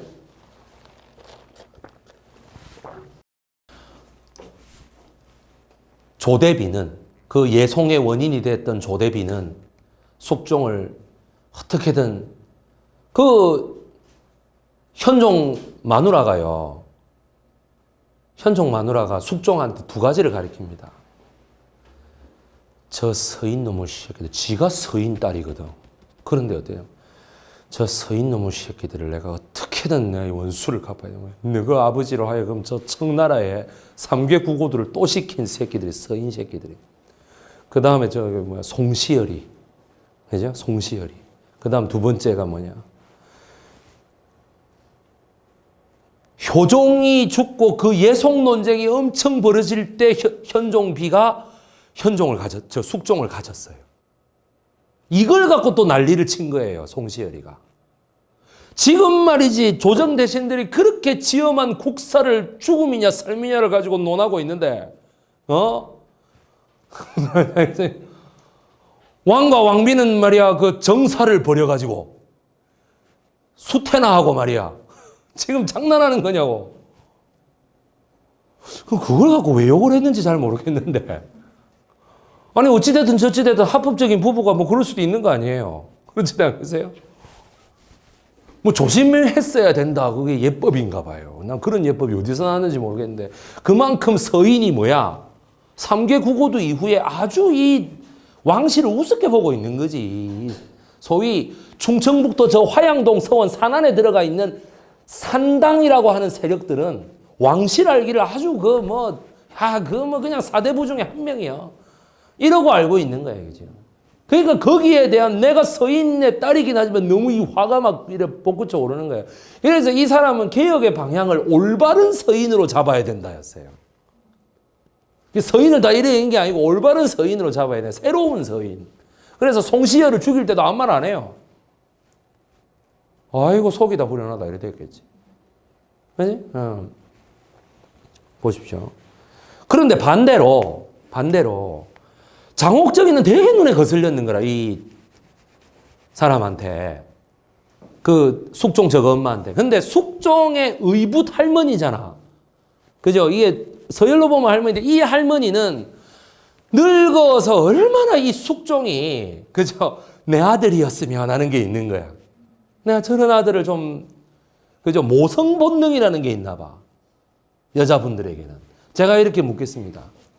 물론 나는 결혼을 하지 않겠다. 나는 출산도 하지 않겠다. 능력이 안 돼서 그런 게 아니라 비혼 비출산이 많이 늘어납니다. 그걸 제가 뭐라 할 수는 없어요. 그런데 좀 걱정은 됩니다. 이게 우리나라가 저출산 대열인데 심지어는 데모 구호 중에 하나가 내 자궁은 공공재가 아니다. 이게 데모 구조예요. 데모 구호야 이게. 내 자궁은 공공재가 아니다 이러고 있어. 그래서 이 페미니스트들 사이에서는 아주 이분이 영웅이에요. 여사 영웅을 히로인 그러잖아요. 그죠? 히로인. 그런데 이때는 그런 게 있었겠냐고. 이때는 나도 딸을 키우지만은 친정 아버지에게 양반가의 자식이 저는 결혼하지 않겠습니다. 저는 출산하지 않겠습니다. 왜? 제 자아 실현을 위해서요. 그러면 아마 자아 실현 될 때까지 먼지나게 두드려 맞을 거예요. 그래서 머리 다 깎이고 절에 들어가서 1년간 수양하고 온나 뭐 이런 소리 하고 그 엄마들은 어떻게 됐어? 도대체 교육을 어떻게 시킨 거야? 그러면서 이제 그 며느리가 어디 고개나 들겠나? 아이고 이 자가 와저라 갑자기 돌았나? 그죠? 요즘도 그렇게 하면 집안이 난리가 날 텐데 그 사람도 다 누군가의 딸일 거 아니에요. 그럼 난리가 날 텐데 옛날에 그렇게 되면 어떻게 되겠냐고. 그렇지 않겠어요? 딸아 네가 무엇을 하든 나는 네를 지지하겠다라는 옛날에 엄마가 있었어요. 최영미라는 시인이 자기 시집을 그렇게 냈어. 딸아 네가 무엇을 하든 네 편이 되어주마 이런 게 있어요. 근데 지금도 자기 그 편인지는 잘 모르겠어요. 그렇지 않겠습니까? 예. 최영미 시인이 왜 트위터를 안 하는 건 잘 모르겠는데 이 사람이 송시열입니다. 서인의 대부죠. 송자대전이라고 할 정도로 그죠? 서인 중에서도 어느 파?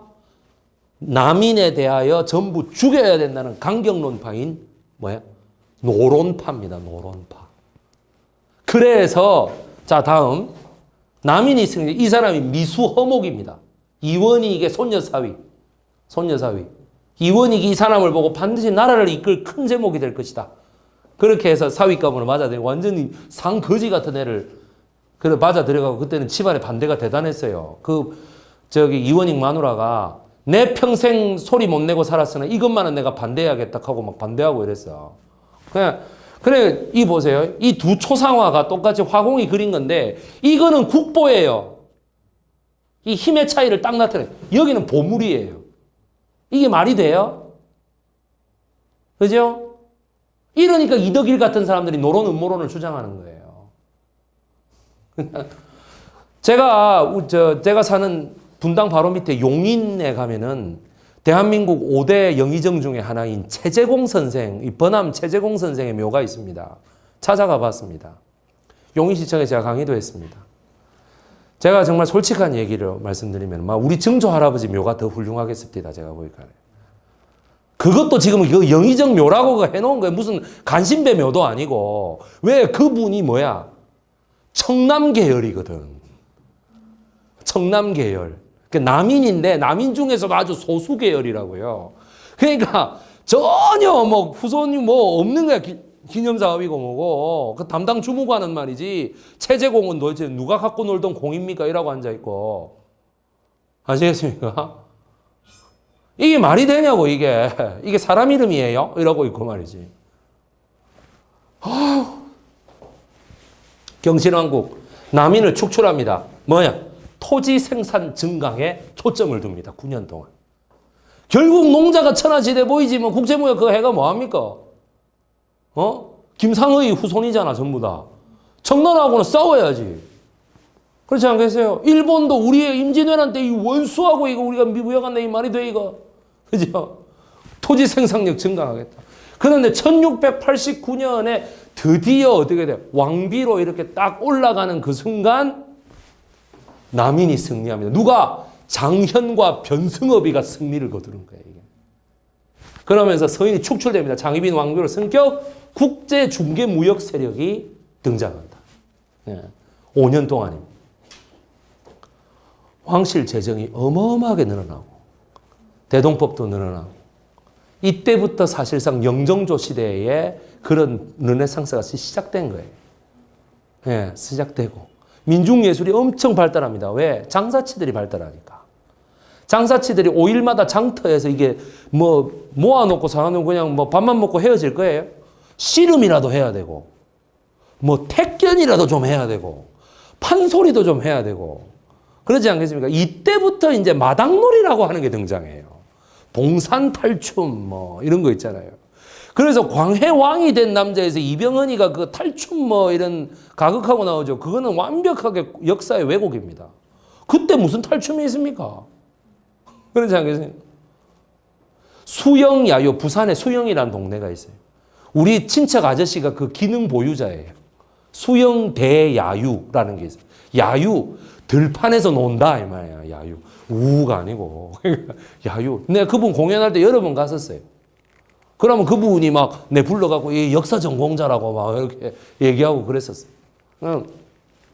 재미는 없더라고요. 예, 재미는 문화재청으로부터 보조를 받으시는 분이긴 한데 재미는 좀 없는데 차마 말할 수 없는 거였습니다.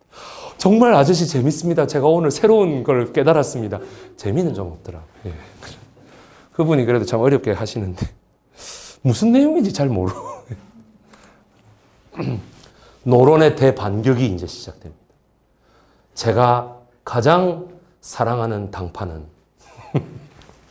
이러니까 사람들이 전부 다 그럼 네가 국제중개무역 그걸 좋아하는가 봐. 아니에요. 그렇다고 내가 장희빈을 좋아하진 않아요. 네. 장희빈과 각을 세웠지만 끝까지 신사도를 지켰던 한 남자 남구만입니다. 남구만. 예. 남구만 영의정께서도 역시 대한민국 8대 영의정 중에 하나입니다. 왜 5대에 못 들어가는지 아십니까? 5대 영의정에 못 들어가는 이유가 뭘까요? 8대 영의정임에도 불구하고 5대 영의정 못 들어가는 이 사람은 청백리가 아니거든요. 아시겠어요? 청백리가 아니에요. 그래서 뭐냐면 8명의 명영의정 가운데 유일하게 정실 부인하고 사이가 좋았던 분이에요. 아니 여자분들 모르시겠어요? 청백리가 그 좋은 남편이겠냐고. 생각해 보세요. 예? 아니 베토벤이가 주변 사람들한테 좋은 사람이에요? 아니잖아. 모차르트가 오죽하면 모차르트 장모가 방새 벌어오라고 소리 지르는 걸 보고 밤의 여왕의 아리아를 작곡했겠냐고. 저거다 하면서 말이야. 알겠습니까? 그러니까 뭐냐면 이 사람만 청백리가 아니에요. 이 사람만. 또 이렇게 얘기하면 또 이제 남씨 가문에서 또 뭐라 할라. 어쨌든 제가 가장 좋아하는 벼슬아치입니다. 현실로도 성공했고 지금 용인에 있는 묘자리를 가봐도 참 묘가 좋아요. 정말 거대합니다. 거대해요. 그래서 내가 그랬고 야 최재공보다 남구만이 낫다. 내가 그러면서 그래. 최재공보다는 약 100년을 앞선 사람입니다. 장희빈하고 엄청 대립합니다. 대립하는데 어떻게 돼요? 장사꾼들은 다 받아줘요. 장사꾼을 다 받아요. 자기가 함경도 관찰사를 했기 때문에 이 사람이 했던 제일 큰 게 뭐냐면 간도 개척, 즉 백두산 정개비라는 걸 이 사람이 했어요. 여러분. 그리고 남쪽으로는 일본 통신사로 많이 갔다 왔기 때문에 일본 통신사로 많이 갔다 왔기 때문에 나중에 영중추 부사라고 하는 국가자문회의 의장을 할 때 서인 노론 세력이 죽여버리려고 했던 안용복을 살려줍니다. 그래서 울릉도 독도를 처음으로 우리 땅이다라고 시마네 현에다가 알린 사람이 이 사람이에요. 영중추 부사가 말하노라 그러면서 알린 사람입니다. 그렇기 때문에 변승업은 장희빈 보고 계속 그래. 제발 좀 남정승하고 잘 지내십시오. 노론하고 우리가 엮을 이 중간 다리는 남정승밖에 없습니다. 그래서 되게 장희빈은 난 마음에 안 들어. 남 난구마이 저거 마음에 안 들어 저거. 그죠?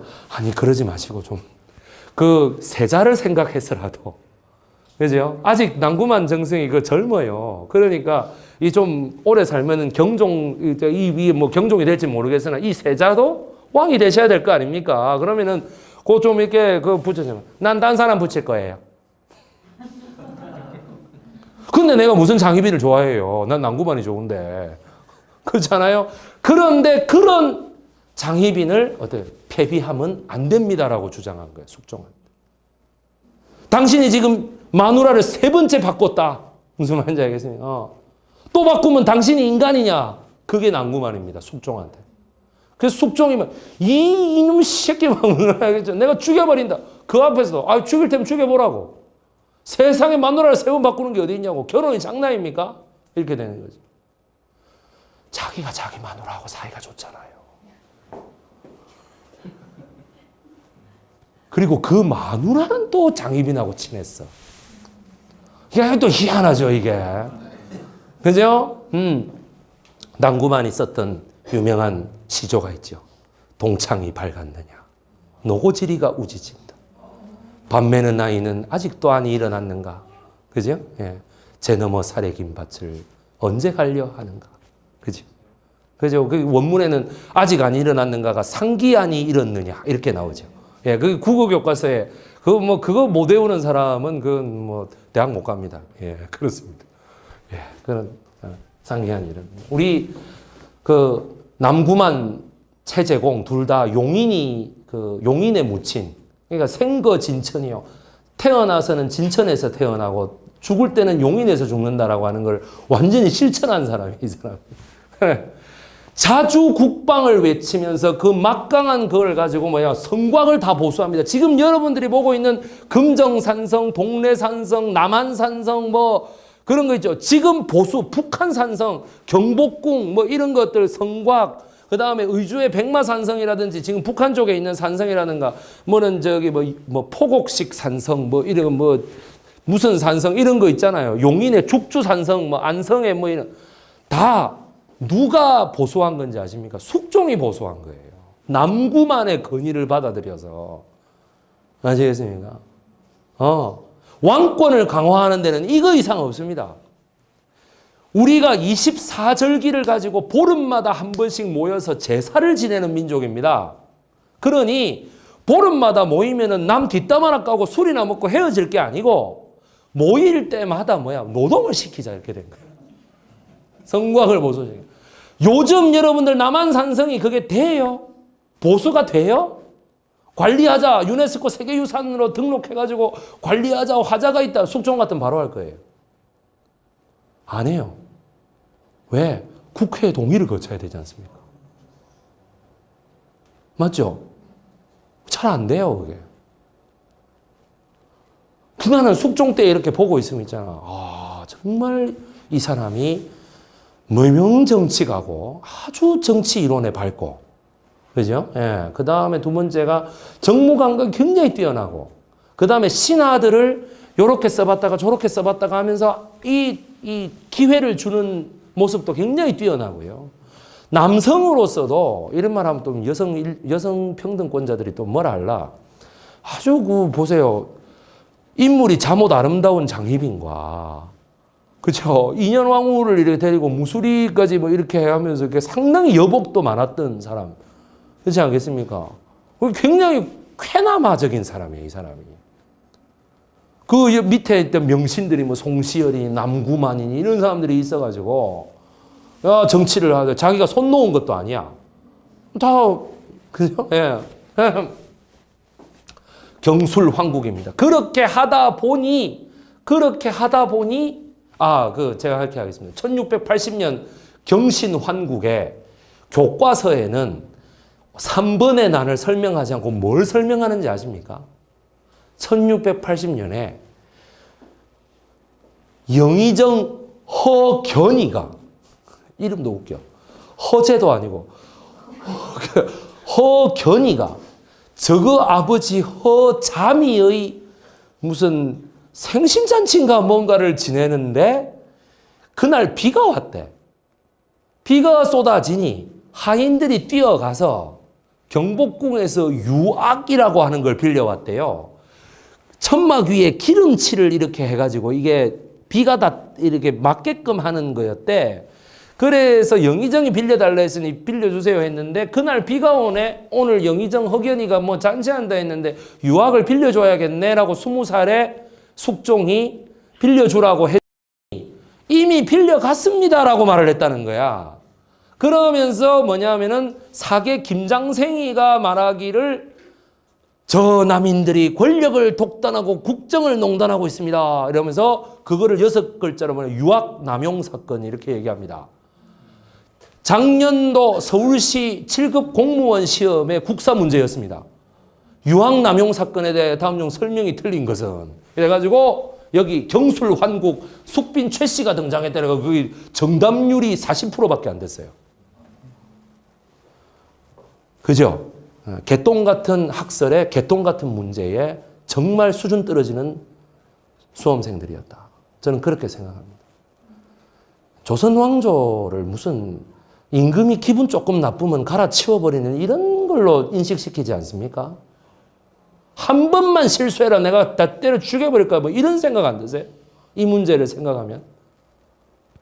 그러니까 튀는 주장을 못하게 하려고 하는 오늘날의 지배계급의 논리와 맞는 것이고 노조 같은 거 결성하지 마라.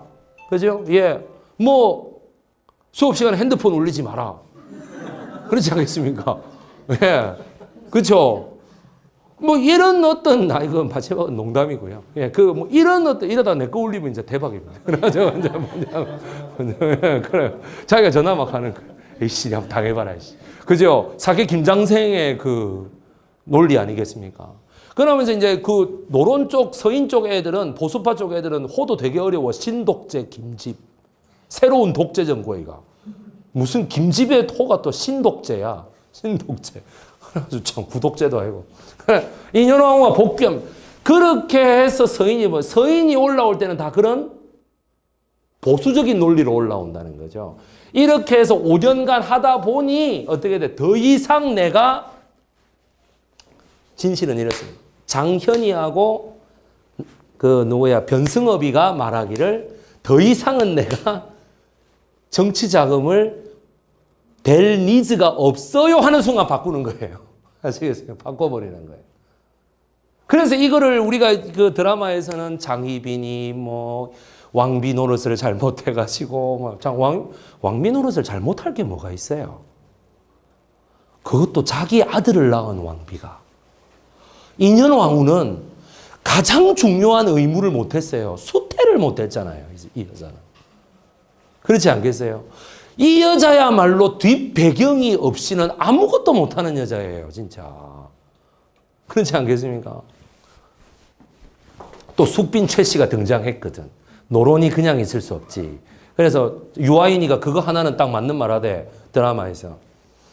노론 세력이 나에게 꽃다발을 주려나 보지. 꽃다발 내가 한번 오늘 받아볼까. 그러고 숙빈 최 씨를 부릅니다. 불러서 승은을 입은 걸로 하죠. 그죠? 예. 승은을 내려주지 않아요.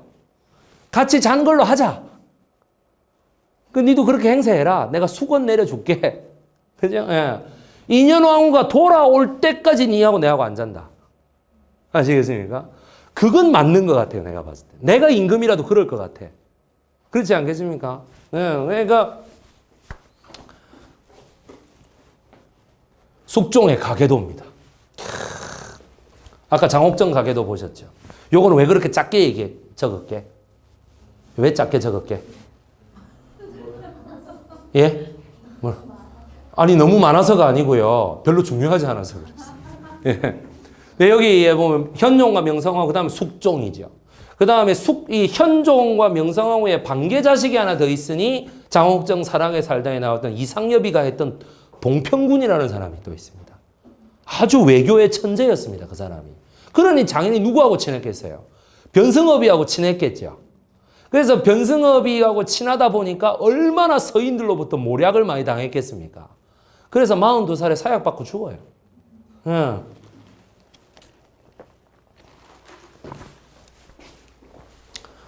명성황후 여기 보면은 요쪽 인원왕후 여자 둘 다 요절되고 이 민년하고 민씨 아무도 없어. 그다음 두 번째 뭐야? 인원왕후 김씨도 인현왕후가 죽고 난 다음에 들어왔으나 소생을 낳지 못했습니다. 그런데 그다음에 이 희빈 장씨생이 아들을 둘이 낳았는데 지금 역사 속에는 이 경종만 알려져 있죠. 숙빈 최씨도 장남을 하나 낳습니다. 근데 장남이 또 홍역에 걸려서 저 세상 가버립니다. 그리고 두 번째 자식이 바로 영조입니다. 영조. 그래서 인현왕후가 왕비로 딱 복귀할 때 사실 낳았던 자식이 영조예요. 연인군이에요.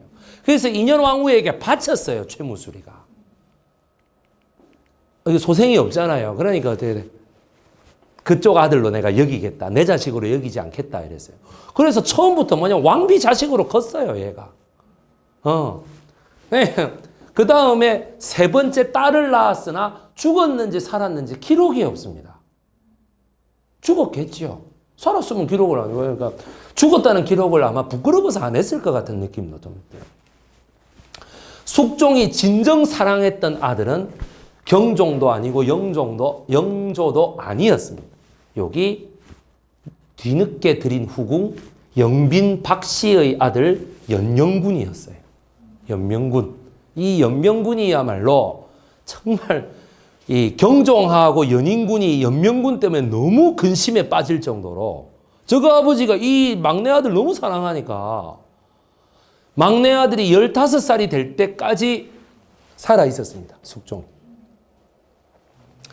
숙종이 죽기 3개월 전 연명군에게 한시를 씁니다. 연명군이 15살에 결혼해서 이제 독립을 했거든. 나갔거든. 이 연명군이 지금으로 치면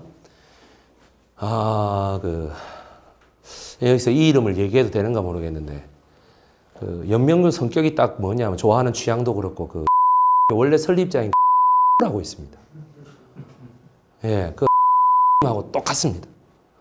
엄청 막 이렇게 왜 예술적인 거 좋아하고 그죠? 막 곧 죽어도 막 고 해야 되고 막 완전히 좀 그런 아주 호쾌한 스타일이라 그래야 되나?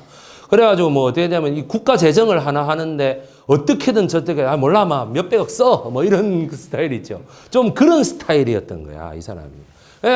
연명군에게 다음과 같이 얘기합니다. 그럼 당연히 배우기를 좋아할까요? 싫어할까요? 싫어하죠. 예술가니까. 내가 오라잖아요. 이런 인간이 안 되는 거야 이게.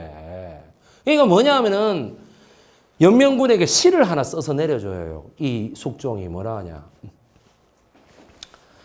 인성을 가다듬는데 배움만 같은 것이 없다.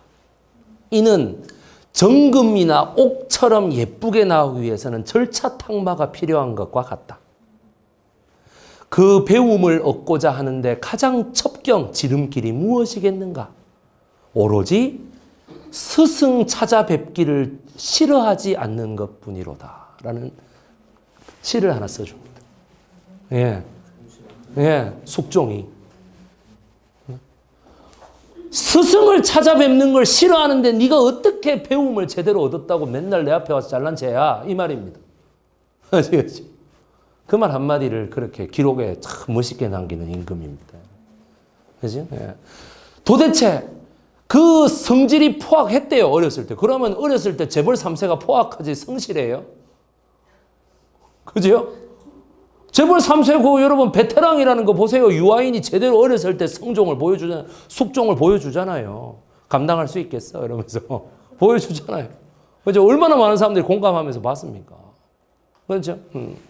그러니까 장희빈이 이 연영군이 어린 나이에 아직 21살 나이에 천연두에 걸려서 죽자 연인군이 그렇게 기뻐했다고.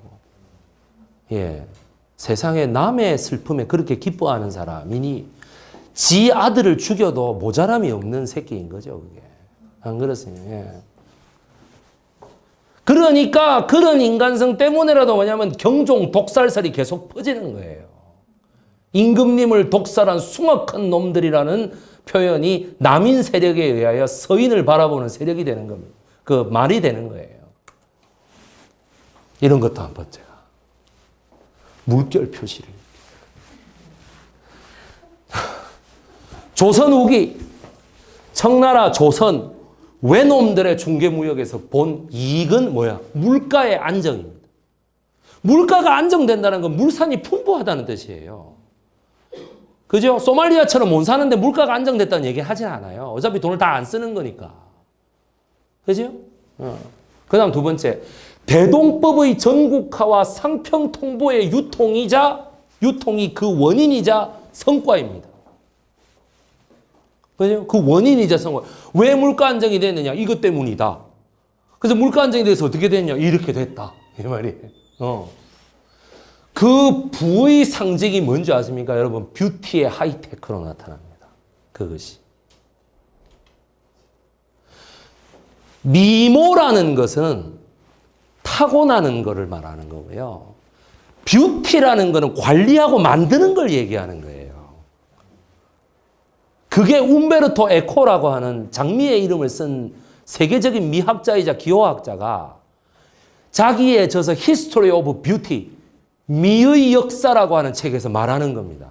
많은 사람들이 beautiful하고 pretty를 어떻게 써야 될지 모른다.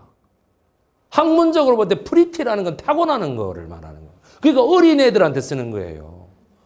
내가 김윤정 원장님 같은 분들한테 You are pretty라면 이건 신뢰입니다. 니는 아직 정신연령이 어리다 이 말이에요. 아시겠어요? beautiful 하면 그제서야 나를 칭찬하는 말이구나. 그렇게 듣는. 내가 그동안 관리도 잘하고 이렇게 해왔다. 자, 이렇게 한번 확대를 쫙 시켜봤습니다. 김태희입니다. 박나영 대표님 화장실에 가셨지만 이런 결정적인 효과.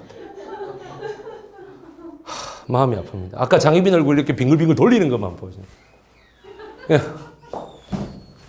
이 머리는 조선 사극에 계속 나오죠. 심지어는 통일신라 선릉여왕 드라마에도 나오대. 그럼 완벽한 고증이 잘못입니다. 상평통보에 이건 변승업이가 가져온 겁니다. 이 머리 스타일이. 이거를 동화자문에서 가채라고 부릅니다.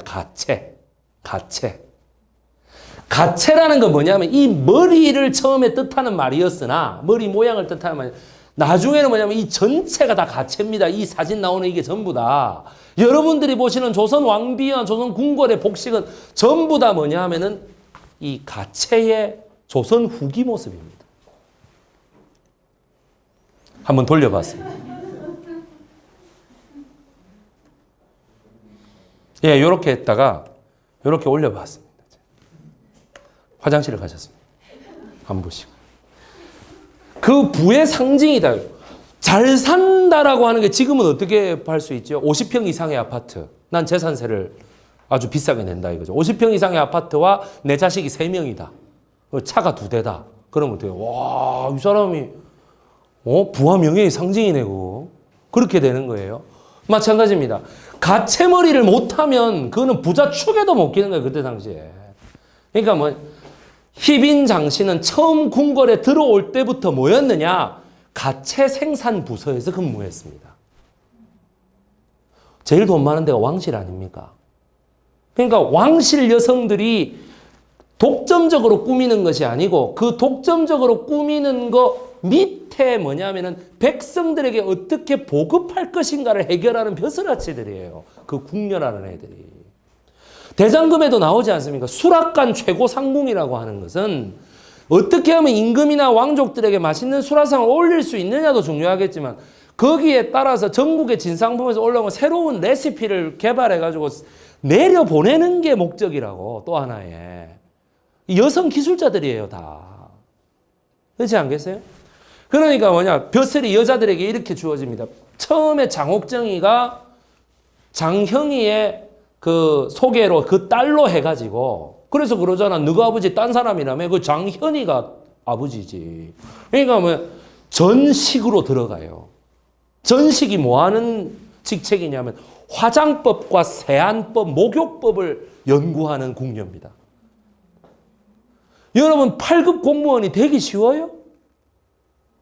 이게 소위 얘기하는 조선 후기 낙하산이라고 지금 여러분들 보고 계시는 게. 왜 이걸 아무렇게나 생각하나요, 사람들이? 그렇지 않겠어요? 화장 세안을 원래 전공을 했어요. 그러고 잘하니까 승진이 된 거예요. 종칠품으로. 그게 뭐냐, 모발 가채를 전담하는 전제라고 불리는 궁인이 된 거예요. 머리, 헤어, 얼굴, 화장품, 세수, 그죠? 화장은 하는 것보다 뭐가 더 중요하다고요? 지우는 게 중요해요. 어떻게 잘 하는가? 언제 해야 잘 먹는가? 체질적으로 뭐가 잘 맞는가? 소위 가장 훌륭한 지금의 뷰티 산업의 센터라고 불리우는 방콕의 바냔트리 호텔의 올가닉 코스메틱이라는 게 있어요. 찾아가면 1:1 맞춤형 화장품을 1년치를 줘요. 진단을 3일 동안 하고 난 다음에. 그 태국에 그런 호텔이 한 3개 있습니다. 바냔트리, 그 다음에 와일드 오키드 방콕, 그 다음에 만다린 오리엔탈, 요 3개에서 그렇게 합니다. 전 세계의 귀부인들이 그 다 옵니다. 전 세계 귀부인들이. 5천만 원 있으세요? 아니, 가야겠다고 얘기를 하셨어요. 5천만 원입니다. 아니, 우리나라에 좋은 화장품 많은데 뭐 하려고 그것까지 꼭 오가닉 코스메틱을 하셔야 됩니까? 그 비슷한 효과 내는 경우가 많이 있습니다. 5천만 원. 그거 3일 갔다 오면 1년치가 5천만 원이에요. 포함이에요, 포함. 우리나라 바냔트리는 그거 안 합니다. 했다가는 국정감사에서 난리 날 거기 때문에 안 합니다. 그래서 뭐냐면 정칠품으로 또 진급합니다. 그게 친박 라인이라는 거예요. 이게 의류 직무를 하는 전의라는 계급으로 가요. 그러니까 3가지 전부 다 뭐냐면 뷰티의 하이테크를 다 갖고 있는 거라고. 아시겠죠? 이해가 좀 되시나요? 그러니 이런 궁녀가 없었어요. 그전에는. 왜? 이런 기술 자체가 별로 들어오지를 않았었어요. 그러니까 처음부터 이런 밭농사, 논농사에 하지 않는 사람들을 주로 궁녀로 뽑고 이래 하다 보니까 얼굴이 희다. 다른 여자들은 얼굴이 검다. 왜? 태양빛을 자꾸 보니까. 그런데 이쪽은 태양빛을 안 보니 비타민 D와 E가 부족하면서 불임이 되는 경우가 많아요. 여기는 어떻게 하면 일을 건강하게 하니까 뭐냐면은 임신하기 딱 좋은 몸이 돼가 있는 거야, 항상. 그죠? 그러니까 흥부마누라가 돼 있는 거지. 그렇지 않겠습니까? 흥부마누라가 돼 있는. 그래가지고 흥부마누라가 입었던 고쟁이, 흥부마누라가 둘렀던 치마, 이런 거 완전 대박이잖아. 실제 소설에도 나오잖아, 그게. 그렇지 않겠어요? 그거나 마찬가지인 거죠. 신림동이나 노량진에서 공무원 시험을 준비하고 이런 사람들은 결국에는 가장 비싼 자리는 전년도 수석 합격생이 있었던 독서실 자리 아니겠어요? 그죠? 전년도 수석 합격생이 쓰던 암기노트, 전년도 수석 합격생이 쓰던 볼펜, 이런 거는 옥션에 올리면은 값이 천정부지로 올라갑니다. 사람들이 서로 하려고 하기 때문에. 그 길을 받겠다. 그렇지 않겠습니까? 그러니까 화장 제한, 의류, 그러니까 장옥정 사랑에 살다에서는 요것만 가지고 지금 드라마를 만들었다는 얘기지. 그러니까 요렇게 하다 보니 대부분 어린 나이에 왕세자로서 정략 결혼을 하기 때문에 세도가에 가문하고 간택이라는 형식을 빌리지만 정략 결혼을 하기 때문에 사랑이 별로 없어요. 그쪽하고는. 그런데 후궁은 왕이 어느 정도 이성을 갖춘 상황에서 자기 취향에 따라서 고르는 거잖아요. 그러니까 당연히 이쪽이 후궁하고 더 사랑을 할 수밖에 없어요. 그죠? 그리고 왕하고 왕비는 지켜야 될 법도가 많잖아요. 이렇게 몇 시 이후에는 오면 안 된다라는 등, 왕실의 발전을 위해서라는. 후궁은 그런 게 있습니까? 아니죠. 그러니까 내가 늘 하는 말이지만 숙종 같은 사람들, 조선의 왕실을 우리가 공부하면서 이 사람들의 정신세계, 특히 여성을 바라보는 어떤 관념이라는 건 우리가 죽었다 깨어나도 이해가 잘 안 될 거예요. 어떻게 여자한테 저러지? 이런 경우가 있을 거예요. 그런데 자기네들은 그냥 하는 거잖아. 내 자식이 당신 딸에서만 나오겠다는 편견을 버리세요. 그죠? 질투하지 말아의 근거 아닙니까, 그게? 내 자식은 어디에서든 나올 수 있다. 그렇지 않겠습니까? 이런 말도 안 되는 논리가 어디 있냐고. 지금 생각해 보면. 근데 그때는 너무나 지당한 거고, 그 논리 안으로 들어가려고 애를 썼었단 말이에요. 논리 안으로 들어가려고. 그렇기 때문에 어떻게 되냐면은, 아마 장옥정이는 화장법, 머리를 어떻게 하는 거, 그다음에 옷을 어떻게 입는다, 색깔을 어떻게 한다, 이런 거에 특히 조명빨을 어떻게 받는다. 그렇지 않겠습니까? 여배우에게 제일 중요한 게 뭘까? 여자 아나운서나 여배우들한테? 조명과 조명판입니다. 조명판을 치운다는 것만큼이나 치명적인 게 없어요. 촬영장에서는 여배우들한테는 촬영 감독이 이거예요, 이거. 아시겠어요? 야, 조명판 저 뒤로 물려. 난리 납니다, 여배우들 완전. 아우, 안 됩니다. 저 예쁘게 나와야 돼. 그죠? 예. 그러니까, 그렇게 돼 있으니, 더군다나 풀 메이크업, 풀 이 드레스업은 언제입니까? 여름입니까? 겨울이죠. 12월 10일이죠.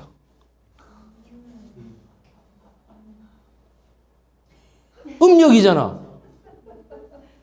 1월달이잖아, 1월달. 얼마나 추웠겠냐고. 그 남한산성도 1월달 아니에요? 그 영화 보세요. 완전 보는 사람이 추워요. 한여름에 개봉했으면 좀 관객이 많이 들었을 텐데. 내가 지난번에 그랬잖아. 그 김경진이 안 다루면서 천만 못 간다고. 김경진이를 다루지 않으면 천만 못 가요. 죽일 놈이 아무도 없는데 어떻게 천만을 가요. 죽일 놈이 하나 있어야 천만을 가지. 그렇지 않겠습니까? 네. 왕비일 때 이 여자가 배우기를 했나, 저거 아버지가 잘 나가기를 하나, 뭐 그렇다고 가문을 내세울 수 있나. 내세울 건 뭐야? 얼굴이요. 얼굴이 잠옷 아름다웠다 라고 쓸 수밖에 없어요, 사관들이. 그래서 내가 하는 말이, 이 여자가 화장빨일까 아니면 원래 예뻤을까? 이 간단한 질문은 역사에 오늘 이렇게 강의를 듣지 않으면 절대 이해할 수가 없습니다. 왜 백이성이 그 생각을 갖고 있는지. 아시겠습니까?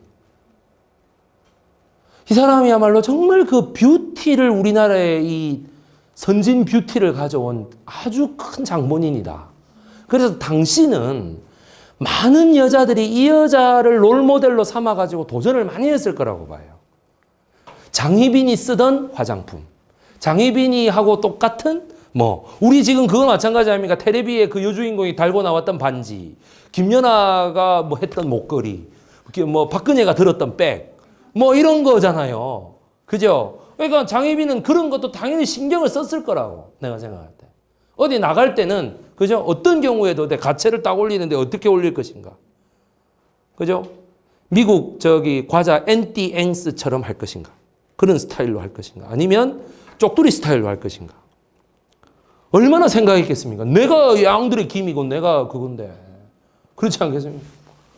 1686년 왕비가 내세울 수 있는 새로운 어떤 산업의 소개. 얼굴이라고 하는 것은, 그때는 얼굴이라는 게 요게 아닙니다. 페이스가 아니고 전체예요. 이걸 얼굴이라 그랬다고. 그 얼굴이 잠옷 아름다웠다. 조선조 전체를 통틀어 유일하게 전이, 전식, 전사를 지낸 왕비의 등장이거든요. 아시겠습니까? 과연 이 여자는 나쁜 여자였을까? 얼마나 깝깝한 노론들을 보고 있으면 집어 던지고 싶지 않았을까요? 나는 그런 생각이 드는데요. 다시 한번 보시기 바랍니다. 다시 한번 보시기 바래요. 어떻습니까? 그죠? 네. 이제 한번 가보겠습니다. 이제 이렇게 빙글빙글 돌리는 거 내가 참 야심적으로 했는데, 그 친방 세답방의 궁녀였다. 이걸 항상 명심하시기 바랍니다. 참 예쁘죠? 그러니까 얼굴이 잠옷 아름다웠다에 너무 심취하지 말라는 얘기예요. 이렇게. 너무 심취하지 말아라. 네. 너무 심취하지 말아라. 돌려버리고 싶다. 예, 그래서 장희빈의 미모 아닙니다. 뷰티입니다. 이 뷰티의 원동력이 뭐냐 하면은 새로운 세력이 이제 조선에 출현했다라고 하는 것과 그 다음 두 번째 새로운 왕비 여성 스타일이 등장했다라고 하는 거. 그 다음에 이제 그거를 숙종이 이 정치적 감각으로 받아들인 거죠. 제가 장희빈의 인생을 이렇게 볼 때마다 이 사람은 사약을 받고 죽었을 리가 없습니다. 다음 왕세자가 자기 아들인데 왕세자의 친모이며 그 왕비를 지낸 사람을 그렇게 사약을 먹여서 죽인다는 것은 그건 정말 드라마적인 요소다. 어떠한 경우에도 절대 그렇게 하진 않았을 것이다. 아마 목매달아서 자살하지 않았겠느냐. 자진하지 않았겠는가. 숙종이 자진을 명하거든요. 그럼 사약을 마신다는 건 이건 자진이 아니에요. 사사되는 거죠. 우리가 목이 잘리는 걸 참수라 그러고 뭐 이런 여러 가지 처형 방법들이 있지 않습니까? 거의 교열형. 그러니까 이 목이 아마 나무에 그게 가장 여성분들이 처벌받는 제일 그거 하지 싶어요. 장살되는 건 이게 곤장 맞아 죽는 거예요. 이게 굉장히 비참한 거죠. 근데 이 장옥정이 42살까지 살았습니다. 만으로 42세니까 지금 딱 내 나이까지 살았던 것 같습니다. 웃깁니까? 그거 상당히 슬프게 얘기하는데. 그래서 반응이야 우리 수강생들의 자유니까. 예. 그래서 조금 당황스럽군요. 예, 그래서. 근데 이 사랑에 살다라고 하는 것은 예나 지금이나 우리 결혼을 하신 분들은 다 이해를 하실 겁니다. 우리 황 작가도 아마 이해할 겁니다. 남성이 여성을 좋아하지만 그래도 경제적으로 보나 뭐로 보나 두 사람을 거느린다 하는 게 이게 쉬운 일이 아니에요. 그렇게 생각해 보면 절대 바람 필 게 아니에요. 진짜. 예, 우리 황 작가도 격하게 공감하고 있군요. 그게 쉽게 못 합니다. 한번 생각해 보십시오. 한 명의 여성과 자식을 이렇게 온전하게 가는 것도 상당히 비용이 많이 들어요. 행복하게 해주려면. 무슨 안빈낙도 하지 않는 다음에는, 그럼 가난함을 편안하게 여기지 않는 다음에는, 지금 여성 중에 그런 여성이 어디 있습니까? 특히 서울 여성 중에. 입만 열었다 하면 아파트가 어떻고, 애들 학원을 보내야 되는데. 그러면 먼저 아버지가 조금이라도 나태할 것 같은 거랍니다. 내가 밧줄보라도 나갈까. 아버지가 도저히 가만히 있을 수가 없어요.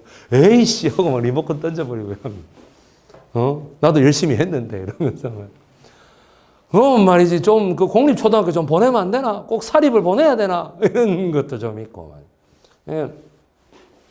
꼭 강남에 살아야 되나? 박준석이가 또 강남이래 갑자기 이러면서 강남 살아도 별 수 없다는 거 이제 우리가 강남에 사는 게 꼭 중요한 게 아니라 어떻게 사느냐 이것도 중요해요. 그 다음에 그런 상황을 생각해 볼 때 그냥 첩이 하나 있다. 생각만 해도 끔찍해요. 끔찍해요. 더군다나 장희빈 같은 자아의식이 센 여자가 첩이라고 생각해 보십시오.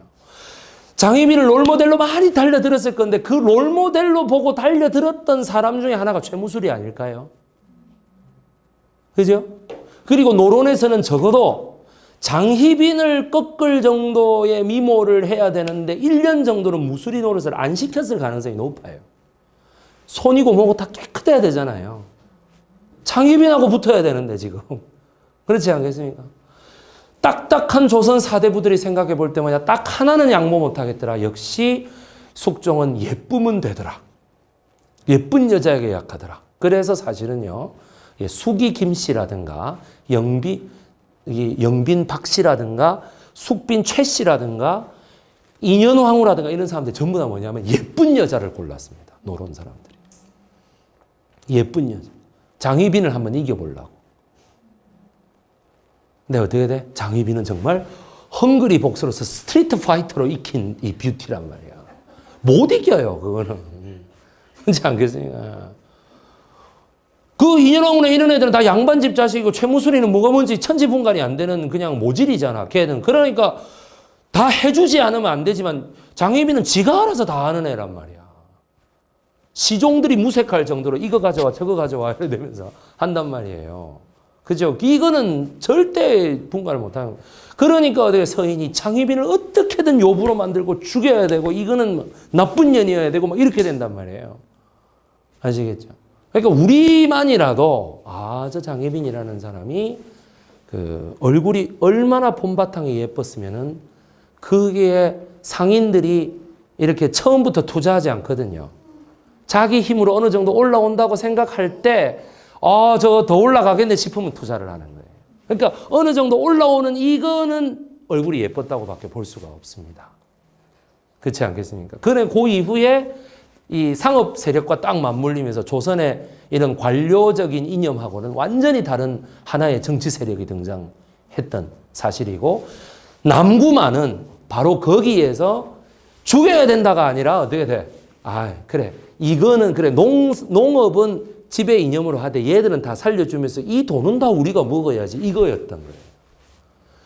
백이성은 그런 사람을 좋아합니다. 예.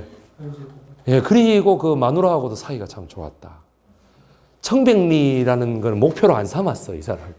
나는 어차피 좀 해먹었고, 그러면서 다 그렇게 된 거예요. 예. 그 소위 이제 남구만이, 그리고 묘소도 좋잖아요, 그러니까. 그 부인이, 남구만이 돌아가시고 난 다음에 부인이 돌아가시거든. 그 부인이 남편이 입었으면 그렇게 묘를 좋게 써주겠어요. 그리고 자기하고 합장돼 있어요. 합장돼 있어요. 얼마나 사이가 좋았는지를 알 수 있습니다. 왜냐? 사이가 좋을 수밖에 없었습니다. 자기 장인 어른이 자기는 이제 간도를 개척했다, 백두산 정계비를 했다 하지만 함경도 관찰사 하고 싶겠습니까? 그죠? 함경도 관찰사로 해서 중앙으로 승진이 안 되는 거야. 그래서 장인이 가가지고 중앙으로 뺐어요. 돈을 써서. 그렇게 뺐기 때문에 장인을 좋아할 수밖에 없어요. 그 장인이 처갓집이 좋으니까 당연히 어떻게 돼요? 마누라 말이 마눌드님이 되는 거예요. 그게. 그러니까 마눌드님이 뭐야? 당신은 장희빈하고 각을 세워라. 나는 장희빈하고 친하겠다라는 거예요. 아시겠습니까? 장희빈은 또 그걸 받아줘요. 희한한 그 모습입니다. 장옥정의 인생을 보면서 저는 다음과 같은 노래를 항상 생각합니다. 모두가 다 아시는 노래일 거예요. 장희빈이 42살에 사약을 먹었던 나뭇가지에 목을 매달았던 얼마나 많은 장면이 눈앞을 스치고 지나갔을까요? 한 3일 전부터. 3일 전에 대관들이 다 모여갖고 이 처형 방식을 어떻게 해야 되느냐. 그게 왜 취선당에 안 들려오겠습니까? 얼마나 억울하겠어요. 그죠? 내 불꽃처럼 쓰러지더라도 자기가 21살 때 일기를 쓴 게 있거든. 불꽃처럼 쓰러지더라도 한평생 영광을 누리다 살겠노라. 그죠? 예. 그 말대로 된 거예요, 자기. 그러면서 하는 말이 뭐냐면은 그런 노래가 내가 생각이 나요. 생각을 말아요. 우리 지난 날들은 돌이키지 말아요. 지나간 일들은 이거 있죠?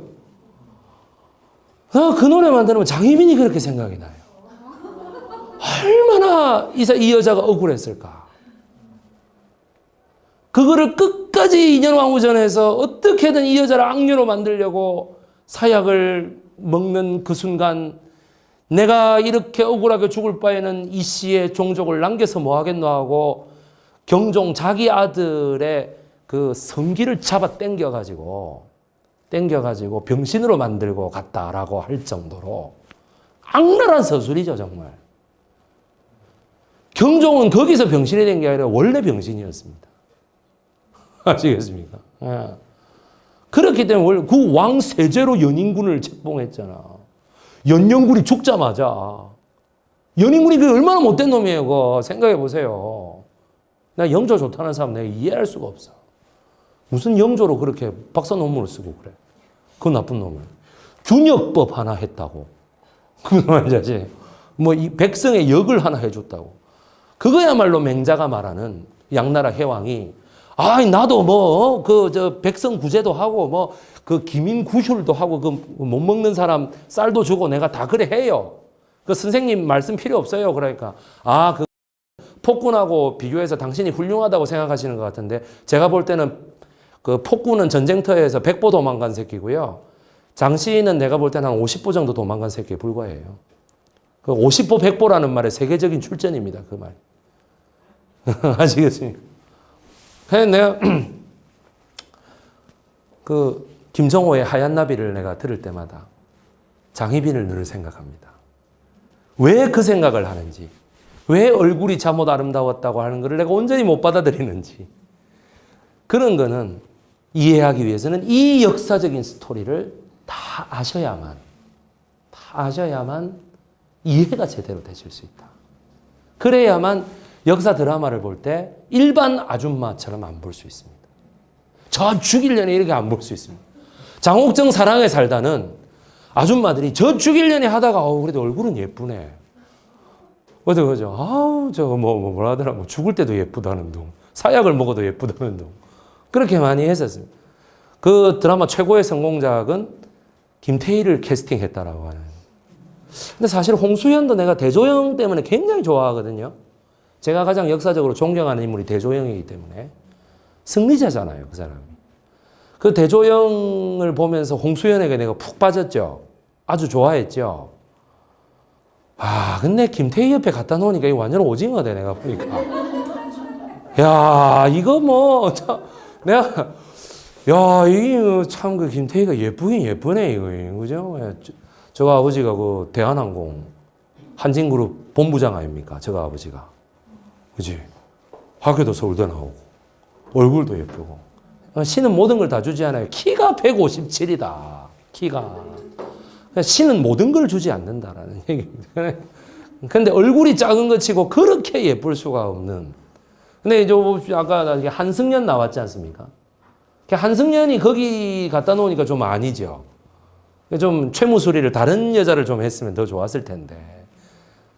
아이돌 회사가 투자를 좀 하지 않았겠느냐.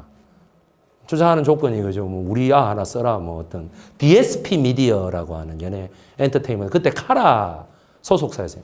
지금은 카라가 해체됐습니다. DSP 미디어도 앞으로 앞길이 깜깜하죠. DSP 미디어가 갖고 있는 두 명의 스타가 누굽니까? 카라하고 핑클. 그죠? 핑클의 회사입니다. 장옥정, 사랑에 살다. 장희빈의 뷰티다 하는 거죠. 꿈에서라도 정말 숙종을 그리워한. 그러고 보면 숙종에 대한 외모는 언급이 없으나 어쨌든 상당히 쾌남하였던 걸로 봐서 100만 번 양보해서 최민수처럼은 생겼을 것이다. 제일 좋게 볼 때는 유아인처럼 생겼을 거고 100만 번 양보해서라도 최민수처럼은 생기지 않았을까. 송강호까지는 안 내려갈 것이지. 역시 송강호는 사도에서 무수리 아들다운 정말 송강호의 모습입니다. 연명군이 죽었을 때 기뻐하는 그런 송강호의 모습. 세상에 동생이 죽었는데 그렇게 아들도 죽일 수 있는 거죠. 뻔한 거 아니겠습니까? 예. 자, 오늘 역사 콘서트 어떻게 즐거우셨습니까? 예. 어제든 9시 반에 마치려고 제가 애를 썼는데 7시 35분에 시작한 관계로 9시 35분에 끝냈습니다. 이제 마치겠습니다. 우리 김윤정 원장님 다시 모시겠습니다.